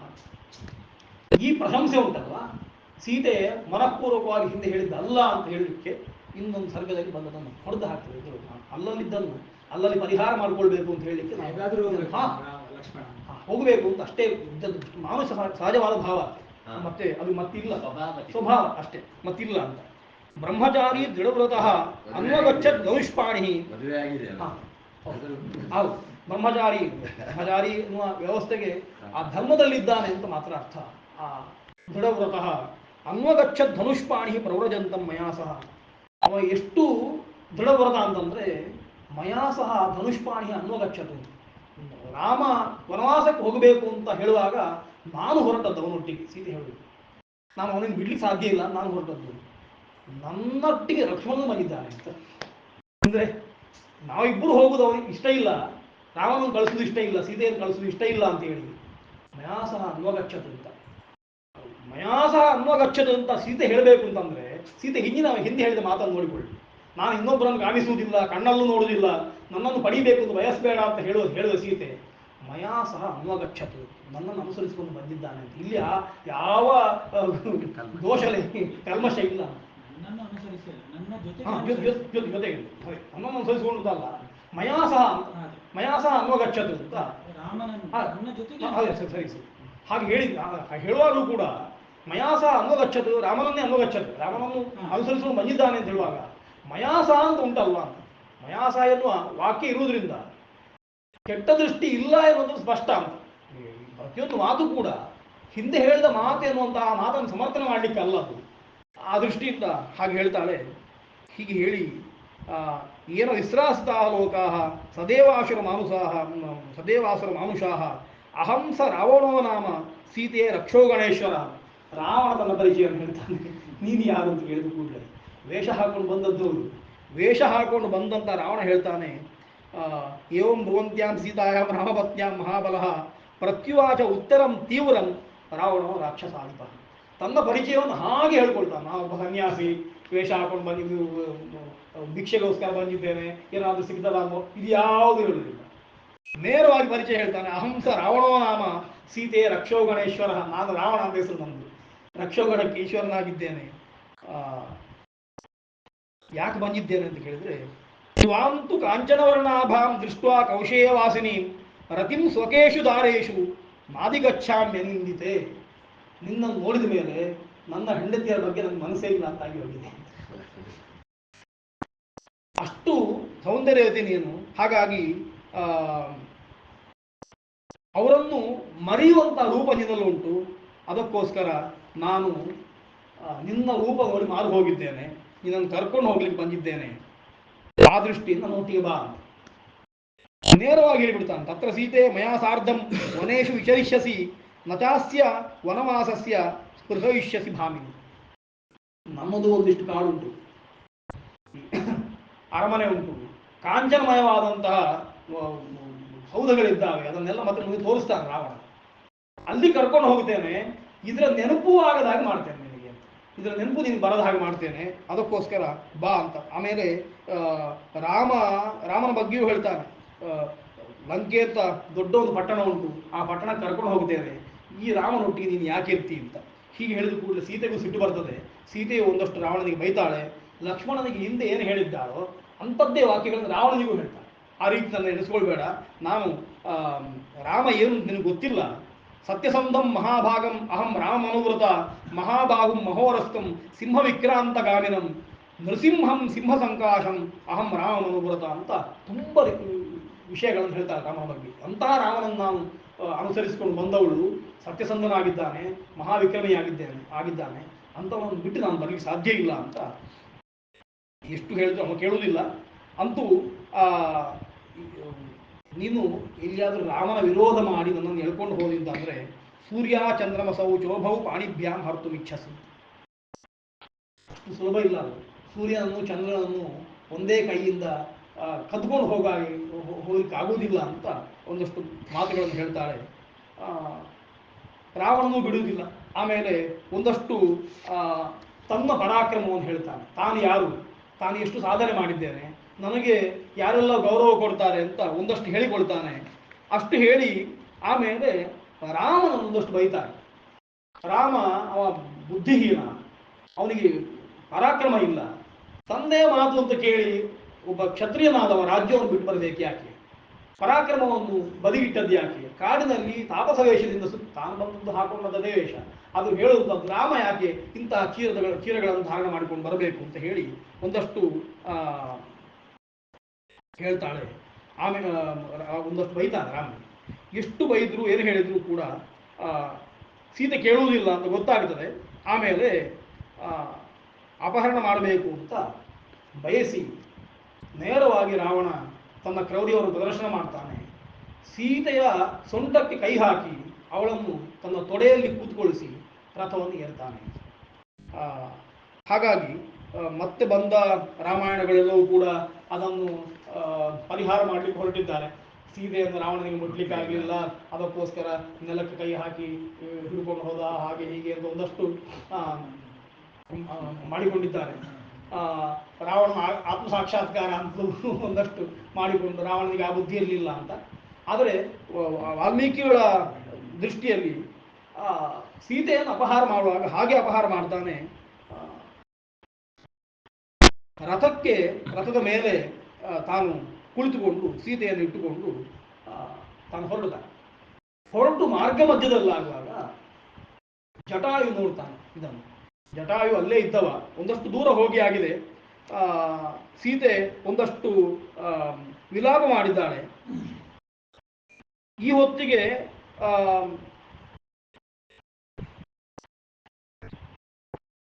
ರಾಮನ ಬಗ್ಗೆಯೂ ಕೂಡ ಕೂಗುತ್ತಾಳೆ, ಒಂದಷ್ಟು ಅಳ್ತಾಳೆ, ರಾಮನ ಗುಣವನ್ನು ಹೇಳ್ತಾಳೆ, ಲಕ್ಷ್ಮಣನನ್ನು ಕರೀತಾಳೆ. ಮತ್ತೆ ಎಲ್ಲ ವನಸ್ಪತಿಗಳನ್ನು, ವೃಕ್ಷಗಳನ್ನು ಕೂಡ ಕರೆದು ಹೇಳ್ತಾಳೆ. ಆಮಂತ್ರಯೇ ಜನಸ್ಥಾನೇ ಕರ್ಣಿಕಾರಾಂಶ ಪುಷ್ಪಿತಾನ್ ಕ್ಷಿಪ್ರಂ ರಾಮಾಯಶಂ ಸದ್ವಂ ಸೀತಾಂ ಹರತಿ ರಾವಣ.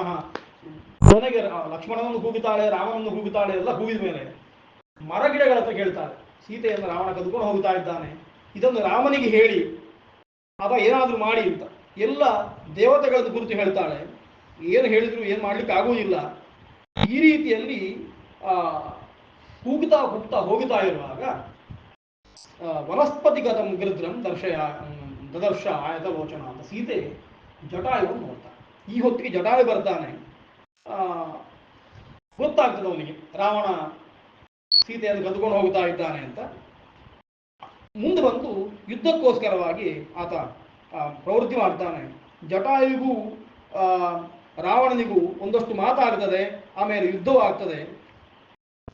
ಅವನು ಹೇಳ್ತಾನೆ, ಈ ರೀತಿಯಲ್ಲಿ ರಾವಣನಿಗೆ ಜಟಾಯು ಹೇಳುವಂಥದ್ದು,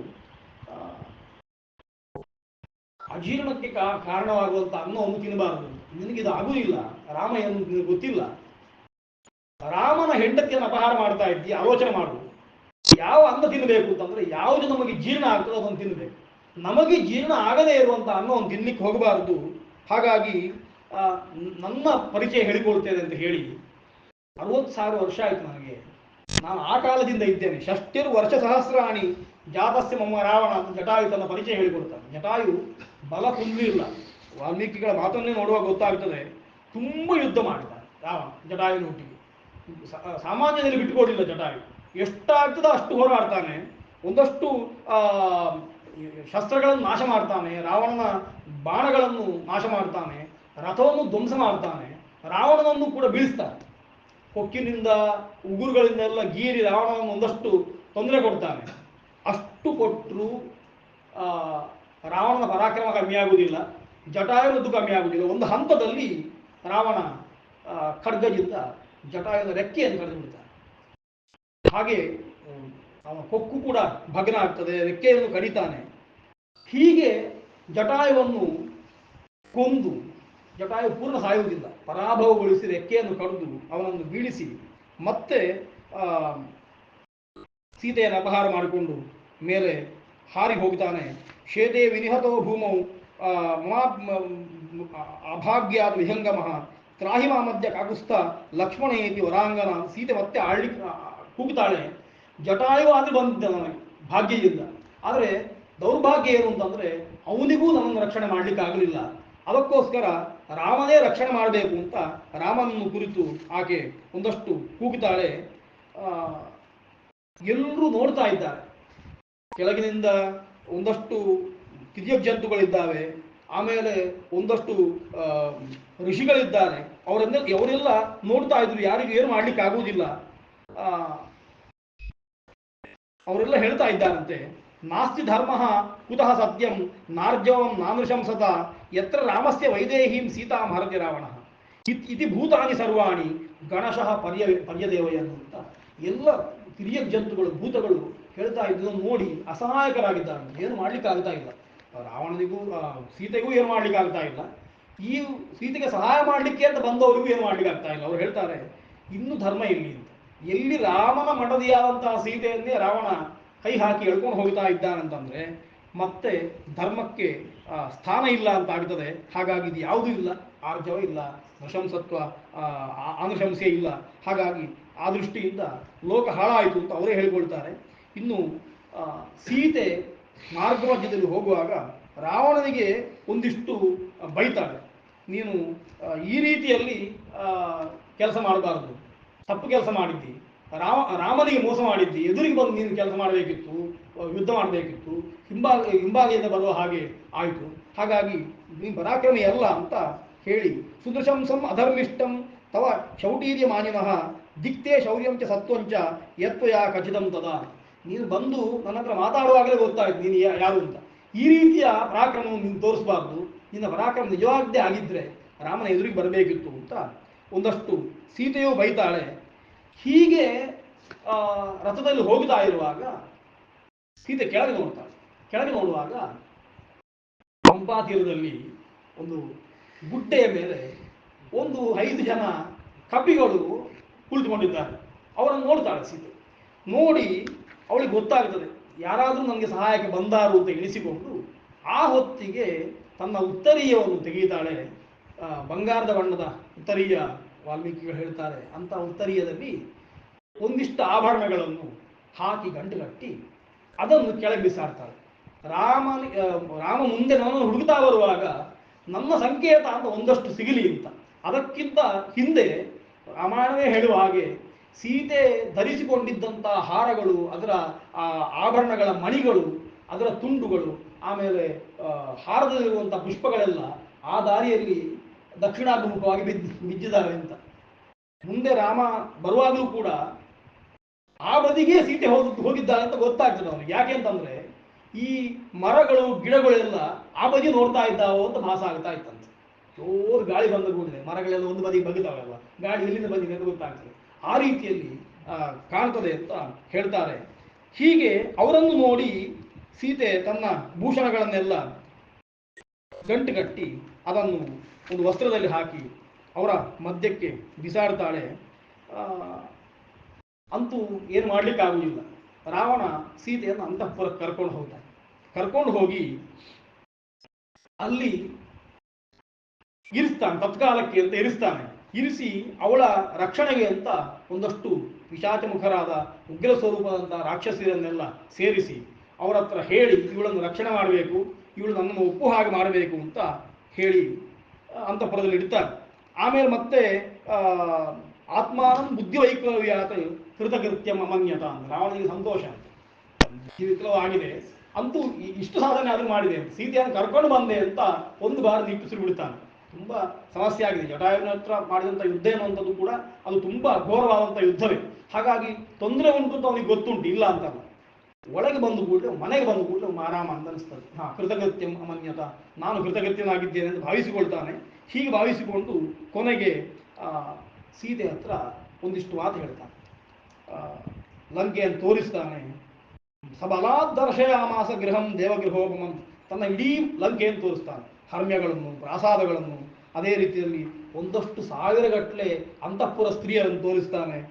ಅನೇಕ ರತ್ನಗಳಿಂದ ಉಂಟಾದಂತಹ ಸ್ತಂಭಗಳು, ಸೌಧಗಳನ್ನೆಲ್ಲ ತೋರಿಸ್ತಾನೆ. ಇದನ್ನೆಲ್ಲ ತೋರಿಸಿ ಹೇಳ್ತಾನೆ, ಇದು ಎಲ್ಲವೂ ಕೂಡ ನಾನು ನನ್ನ ಪರಾಕ್ರಮದಿಂದ ಸಾಧನೆ ಮಾಡಿಕೊಂಡದ್ದು, ಸಂಗ್ರಹ ಮಾಡಿಕೊಂಡದ್ದು. ನಿನಗೆ ಎಷ್ಟು ಸುಲಭ ಅಂತ ಹೇಳಿದರೆ, ನೀನು ನನ್ನನ್ನು ಒಪ್ಪಿದರೆ, ನಾನು ಇಷ್ಟು ಸಾಧನೆ ಮಾಡಿಕೊಂಡು ಇದನ್ನು ಒಟ್ಟು ಹಾಕಿಕೊಂಡಿದ್ದೇನೆ, ನಿನಗೆ ತುಂಬ ಸುಲಭ.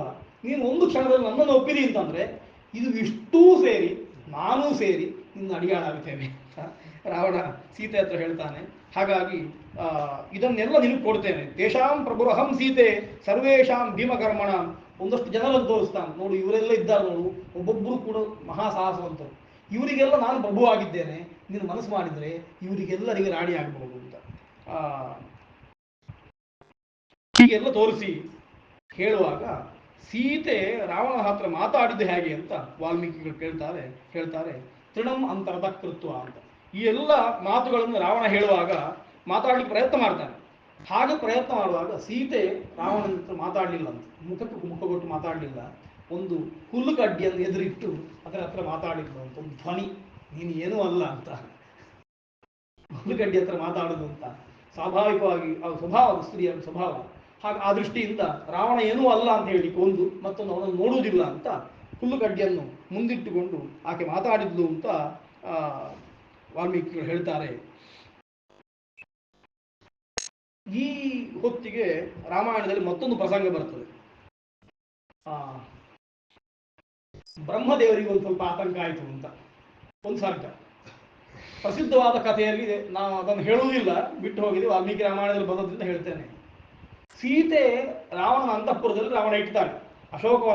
ವನದಲ್ಲಿ ಇಡುವುದಿಲ್ಲ, ಅಶೋಕವನಕ್ಕೆ ಇಡುವುದಕ್ಕಿಂತ ಮೊದಲು ಅಂತಃಪುರದಲ್ಲಿ ಒಂದು ದಿವಸ ಇಡ್ತಾನೆ. ಆಮೇಲೆ ಮತ್ತೆ ಕೊನೆಗೆ ಅಶೋಕವನಕ್ಕೆ ಹೋಗಲಿ ಅಂತ ಕಳಿಸ್ತಾನೆ. ಕಳಿಸುವಾಗ ಒಂದು ಮಾತು ಹೇಳ್ತಾನೆ, ಇನ್ನು ಒಂದು ವರ್ಷ 12 ತಿಂಗಳು ನಾನು ಪ್ರತೀಕ್ಷೆ ಮಾಡ್ತೇನೆ ಅವಳ ಒಂದಷ್ಟು ಜನ ರಾಕ್ಷಸಿಯರನ್ನು ಕರೆದು ಹೇಳ್ತಾನೆ, ಅವಳನ್ನು ನೋಡಿಕೊಳ್ಳಿ, ಅವಳು ಏನಾದರೂ ಮಾಡಿ ನನ್ನನ್ನು ಒಪ್ಪಬೇಕು, ಹಾಗೆ ಮಾಡಿ 1 ವರ್ಷ ಸಮಯ ಉಂಟು. 12 ತಿಂಗಳು ಕೊಟ್ಟದ್ದು ಯಾಕೆ ಅಂತಂದರೆ ಅವಳು ಪಕ್ಕಕ್ಕೆ ಒಲಿಯುವುದಿಲ್ಲ ಅಂತ ರಾವಣನಿಗೆ ಖಾತ್ರಿ. ಆದ್ದರಿಂದ ಸ್ವಲ್ಪ ಸಮಯ ಹೀಗೆ ಮಾತಾಡಿ ಒಲಿಸಿಕೊಳ್ಬೋದು ಅಂತ. ಹಾಗಾಗಿ 12 ತಿಂಗಳು ನಾನು ಕಾಯ್ತೇನೆ, ಪ್ರತೀಕ್ಷೆ ಮಾಡ್ತೇನೆ. 12 ತಿಂಗಳ ನಂತರವೂ ಅವಳು ಇದೇ ಚಾಳಿ ಮುಂದುವರಿಸ್ತಿಳು ಅಂತಾದರೆ ಸೂದರಿಗೆ ಹೇಳಿ ಅವಳನ್ನು ಅಡಿಗೆ ಮಾಡಿ ನನಗೆ, ಅಂದರೆ ಅವರ ಬುದ್ಧಿ ಅಂತ ಗೊತ್ತಾಗ್ತದೆ. ಆ ವ್ರಾತರಾಶ ಅಂತ, ಬೆಳಿಗ್ಗಿನ ತಿಂಡಿಗೆ ಮಧ್ಯಾಹ್ನಕ್ಕಾಗುವುದಿಲ್ಲ. ಅಂದ್ರೆ ಆ ಸ್ವಭಾವ ಏನಂತ ಗೊತ್ತಾಗ್ತದೆ. ಅದನ್ನು ಸ್ಫುಟವಾಗಿ ಹೇಳಿಬಿಡ್ತಾನೆ. 12 ತಿಂಗಳು ಕಾಯಬೇಕು, ಮತ್ತವಳು ಅದೇ ಚಾಳಿ ಮುಂದುವರಿಸಲು ಅಂತ ಅಂದರೆ ನನಗೆ ಪ್ರಾತರಾಶಕ್ಕಾಗ್ತದೆ ಅಂತ ಹೀಗೆ ಹೇಳಿ ಹೋಗ್ತಾನೆ. ಸೀತೆ ಏನು ತಿನ್ನಲಿಲ್ಲ, ಅವಳು ಉಪವಾಸದಲ್ಲಿದ್ದಾಳೆ. ಬ್ರಹ್ಮದೇವರಿಗೆ ಶಂಕೆ ಆಯಿತು ಅಂತ ಒಂದು ಸರ್ಗ ಬರ್ತದೆ. ತದಾ ಪ್ರೋವಾಚ ದೇವೇಂದ್ರಂ ಪರಿದುಷ್ಟಂ ಶತಕ್ರತುಂ ಪ್ರವೇಶಿತಾಯಾಂ ಸೀತಾಯಾಂ ಲಂಕಾಂ ಪ್ರತಿ ಪಿತಾಮಹಃ. ತದಾ ಪ್ರೋವಾಚ ದೇವೇಂದ್ರಂ ಪರಿದುಷ್ಟಂ ಶತಕ್ರತುಂ ತೈಲೋಕ್ಯಸ್ಯ ಹಿತಾರ್ಥಾಯ ರಕ್ಷಸಾಂ ಅಹಿತಾಯ ಚ ಲಂಕಾಂ ಪ್ರವೇಶಿತಾ ಸೀತಾ ರಾವಣೇನ ದುರಾತ್ಮನ. ಬ್ರಹ್ಮದೇವರು ಹೇಳ್ತಾರಂತೆ ದೇವೇಂದ್ರನ ಹತ್ರ, ನಾವು ತೀರ್ಮಾನ ಮಾಡಿಕೊಂಡ ರೀತಿಯಲ್ಲಿ ನಮಗೆ ಒಳ್ಳೆಯದಾಗುವಂಥ ರೀತಿಯಲ್ಲಿ ಕೆಲಸ ಆಗ್ತಾ ಉಂಟು, ಕಥೆ ಆಗ್ತಾ ಉಂಟು. ಅಂದರೆ ಗೊತ್ತಾಗ್ತದೆ, ದೇವತೆಗಳಿಗೆ ಗೊತ್ತುಂಟು ಈ ವಿಷಯಗಳು ಅಂತ ಅವರ ಮಾತಿನಿಂದ ಗೊತ್ತಾಗ್ತದೆ. ರಾಕ್ಷಸರ ನಾಶಕ್ಕೋಸ್ಕರವಾಗಿ ಈ ಕೆಲಸ ಆಗ್ತಾ ಉಂಟು ಅಂತ ಗೊತ್ತಾಗ್ತದೆ. ಇದೇ ಹೊತ್ತಿಗೆ ಸೀತೆಯನ್ನು ರಾವಣ ಅಪಹಾರ ಮಾಡುವ ಹೊತ್ತಿಗೆ ಒಂದಷ್ಟು ಜನ ಸಂತೋಷಪಟ್ಟರಂತೆ, ರಾಕ್ಷಸರ ನಾಶ ಆಗ್ತದೆ ಅಂತ. ಅಂದ್ರೆ ಅವನು ಹಿಡ್ಕೊಂಡು ಹೋಗ್ತಾನೆ ಅಂತ ಅಂದ್ರೆ ಏನೋ ಒಂದು ದೊಡ್ಡ ಕೆಲಸ ಆಗ್ತದೆ ಅಂತ, ರಾಕ್ಷಸರ ನಾಶ ಆಗ್ತದೆ ಅಂತ. ಬ್ರಹ್ಮದೇವರು ಇಂದ್ರನನ್ನು ಕರೆದು ಹೇಳ್ತಾರೆ, ಪತಿವ್ರತ ಮಹಾಭಾಗ ನಿತ್ಯಂ ಚೈವ ಸುಖೈದಿತ ಅಪಶ್ಯಂತಿ ಚ ಭರ್ತಾರಂ ಪಶ್ಯಂತಿ ರಾಕ್ಷಸೀಯಂ. ರಾಕ್ಷಸರ ಮಧ್ಯದಲ್ಲಿದ್ದಾಳೆ, ಗಂಡನನ್ನು ನೋಡ್ತಾ ಇಲ್ಲ, ರಾಕ್ಷಸರನ್ನೇ ಬೆಳಿಗ್ಗೆ ನೋಡಬೇಕಾಗಿದೆ. ಆ ದೃಷ್ಟಿಯಿಂದ ಅವನು ಉಪವಾಸ ಇದ್ದಾಳೆ. ಅದಕ್ಕೋಸ್ಕರ ಪ್ರವಿಶ್ಯ ನಗರೀಂ ಲಂಕಾಂ ಪ್ರಯಚ್ಛ ಹವಿರುತ್ತಮಂ ಏವ ಮುಕ್ತೋತ ದೇವೇಂದ್ರ ಪುರೀಂ ರಾವಣ ಪಾಲಿತಾಂ ಯಯೌತ. ಅವಳ ಅಶನಕ್ಕೋಸ್ಕರವಾಗಿ ಹವಿಸ್ಸನ್ನು ಅವಳಿಗೆ ಹೊಂದ್ಕೊಂಡು, ರಾಕ್ಷಸರ ಮನೆಯಲ್ಲಿ ಊಟ ಮಾಡುವುದಿಲ್ಲ, ಅದಕ್ಕೋಸ್ಕರ ಶುದ್ಧವಾದಂತಹ ಹವಿಸ್ಸನ್ನು ಅವಳಿಗೆ ಕೊಡುವಂತ ಇಂದ್ರನಿಗೆ ಆಜ್ಞೆ ಮಾಡ್ತಾರೆ.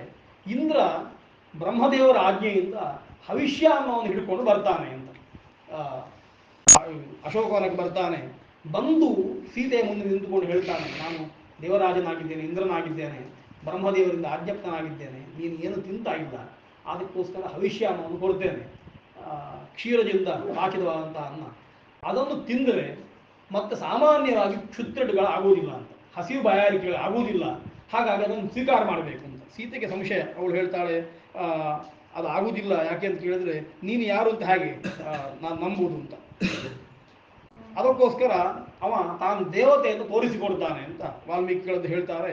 ಅವ ಪೃಥ್ವೀ ನಾಸ್ಪೃಶತ್ ಪದ್ಭ್ಯಾಂ ಅನಿಮೇಷ ಈಕ್ಷಣಾನಿಚ ಅಂತ ಕಣ್ಣು ರೆಪ್ಪೆಯನ್ನು ಮುಚ್ಚದೆ ಇದ್ದ, ಆಮೇಲೆ ಭೂಮಿಯನ್ನು ಸ್ಪರ್ಶ ಮಾಡದೆ ಮೇಲೆ ನಿಂತುಕೊಂಡ. ಇದನ್ನು ನೋಡಿದ ಕೂಡಲೇ ದೇವತೆ ಅಂತ ಗೊತ್ತಾಯಿತು. ಆಮೇಲೆ ಹವಿಷ್ಯವನ್ನು ಸ್ವೀಕಾರ ಮಾಡಿದ್ಲು ಅಂತ ಈ ಕಥೆಯನ್ನು ವಾಲ್ಮೀಕಿಗಳು ಮಧ್ಯದಲ್ಲಿ ಹೇಳಿದ್ದಾರೆ. ಸಾಮಾನ್ಯವಾಗಿ ಸೀತೆ ಉಪವಾಸದಿಂದ ಇದ್ಲು ಅಂತ ಅಷ್ಟು ದಿವಸ ಆ ಹವಿಷ್ಯ ಅನ್ನೋನು ತಿಂದದ್ರಿಂದ ಅವಳಿಗೆ ಏನೂ ಆಗಲಿಲ್ಲ ಅಂತ ಅದು ಗೊತ್ತಾಗ್ತದೆ. ಆಮೇಲೆ ಮತ್ತೆ ಇಲ್ಲಿವರೆಗೆ ಲಂಕೆಯ ವಿಷಯ ಒಂದು ಹೇಳಿ ಪುನಃ ಅಲ್ಲಿಗೆ ತಿರುಗಿ ಬರ್ತಾರೆ. ಇಲ್ಲಿ ಮಾರೀಚನ ವಧೆ ಆಗಿದೆ, ಅಲ್ಲಿಗೆ ತಿರುಗಿ ಬರ್ತಾರೆ. ಮಾರೀಚನನ್ನು ರಾಮ ಕೊಂದ ಕೂಡಲೇ ಗೊತ್ತಾಯಿತು ಮಾರೀಚ ಸತ್ತು ಹೋಗಿದ್ದಾನೆ, ನೋಡ್ತಾನೆ. ಆಮೇಲೆ ಮತ್ತೆ ಆತಂಕ ಆಗ್ತದೆ, ಸೀತೆ ಏನೋ ಆಗಿದೆ, ಲಕ್ಷ್ಮಣನಿಗೆ ಏನೋ ಆಗಿದೆ ಅಂತ ತಿರುಗಿ ಬರ್ತಾರೆ. ತಿರುಗಿ ಬರುವ ಹೊತ್ತಿಗೆ ಚಿಂತೆಯಾಮಾಸ ಗೋಮಾಯೋ ಸ್ವರೇಣ ಪರಿಶಂಕಿತ ಅಂತ ಒಂದಷ್ಟು ಶಕುನಗಳು ಉಂಟಾಗುತ್ತದೆ. ಮರಿ ಕೂಗ್ಲಿಕ್ಕೆ ಆರಂಭ ಮಾಡಿ, ಅದರ ಉರುಳುವಿಕೆಯನ್ನು ಕೇಳಿ ಅವನಿಗೆ ಗೊತ್ತಾಗ್ತದೆ ಏನೋ ಅನಿಷ್ಟ ಆಗಿದೆ, ಅನಿಷ್ಟ ಆದರೆ ಮಾತ್ರ ಶಿವಾರುತ ಎನ್ನುವಂಥದ್ದು ಆಗುವಂಥದ್ದು. ಹಾಗಾಗಿ ಅದು ಕುಗ್ತಾ ಉಂಟು ಅಂತಂದ್ರೆ ಏನೋ ತೊಂದರೆ ಆಗಿದೆ ಅಂತ ಅರ್ಥ. ಹಾಗಾಗಿ ಲಕ್ಷ್ಮಣನಿಗೂ ಸೀತೆಗೂ ಏನೋ ತೊಂದರೆ ಆಗಿರಬೇಕು ಅಂತ ರಾಮನಿಗೆ. ಹೀಗೆ ಎಣಿಸಿಕೊಂಡು ಬರ್ತಾನೆ. ಬರುವಾಗ ಮಾರ್ಗ ಮಧ್ಯದಲ್ಲಿ ಲಕ್ಷ್ಮಣ ಸಿಗ್ತಾನೆ. ಲಕ್ಷ್ಮಣ ಸಿಕ್ಕಿದ ಕೂಡಲೇ ಮತ್ತೂ ಹೆಚ್ಚಾಗ್ತದೆ ಆತಂಕ.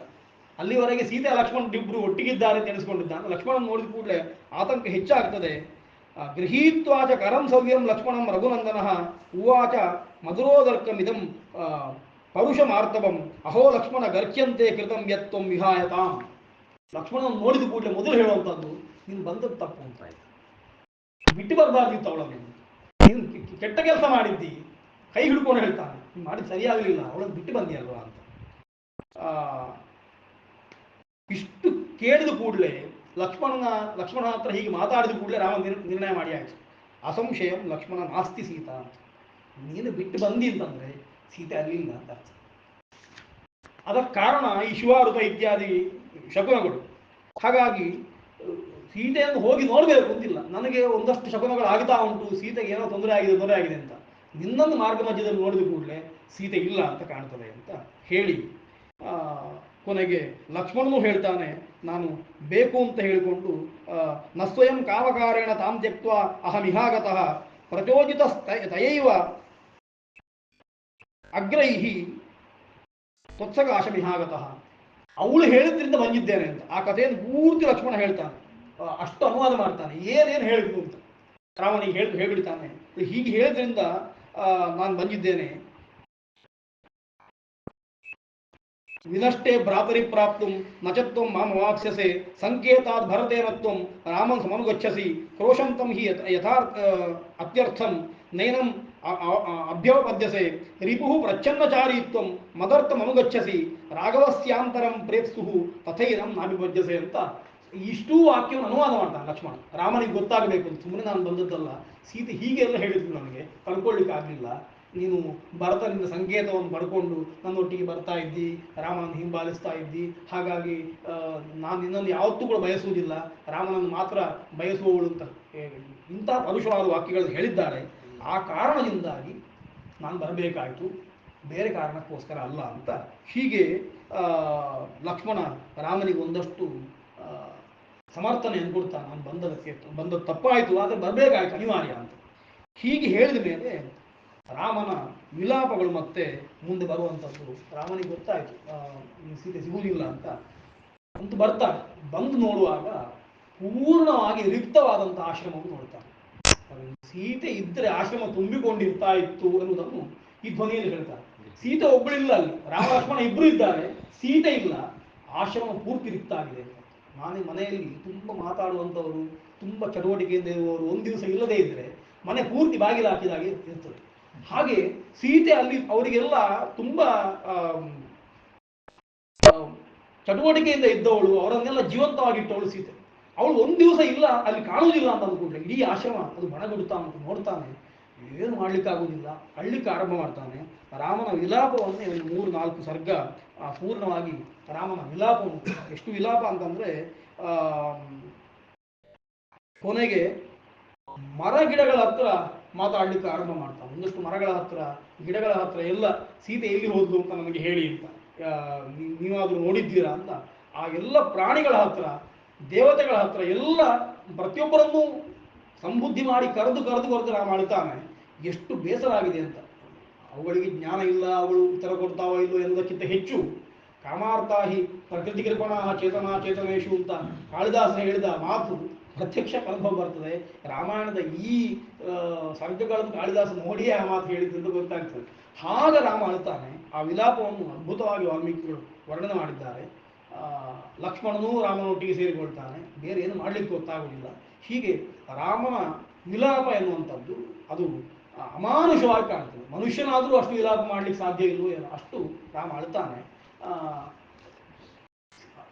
ಅಳುವಿನ ಹಿಂದೆ ಸೀತೆಯನ್ನು ಎಷ್ಟು ಇಷ್ಟಪಡ್ತಾ ಇದ್ದ ಅಂತ ಗೊತ್ತಾಗ್ತದೆ. ಅಳುವಿನ ಪ್ರಭಾವ ಅಥವಾ ಅಳುವಿನ ಮಹತ್ವವನ್ನು ನೋಡಿದರೆ ಅವ ಅಷ್ಟು ಅಳ್ತಾನೆ ಅಂತಂದ್ರೆ ಸೀತೆಯನ್ನು ಒಂದು ಕ್ಷಣವೂ ಬಿಟ್ಟಿರ್ಲಿಕ್ಕೆ ಅವ ಸಾಧ್ಯ ಇಲ್ಲ ಅಂತ ಅರ್ಥ. ಅವಳಿಗೋಸ್ಕರವೇ ಪ್ರವೃತ್ತಿ ಮಾಡಿದ್ದು ಭಯಾಮೃಗವನ್ನು ತರಬೇಕು ಅಂತ ಗೊತ್ತಾಗ್ತದೆ.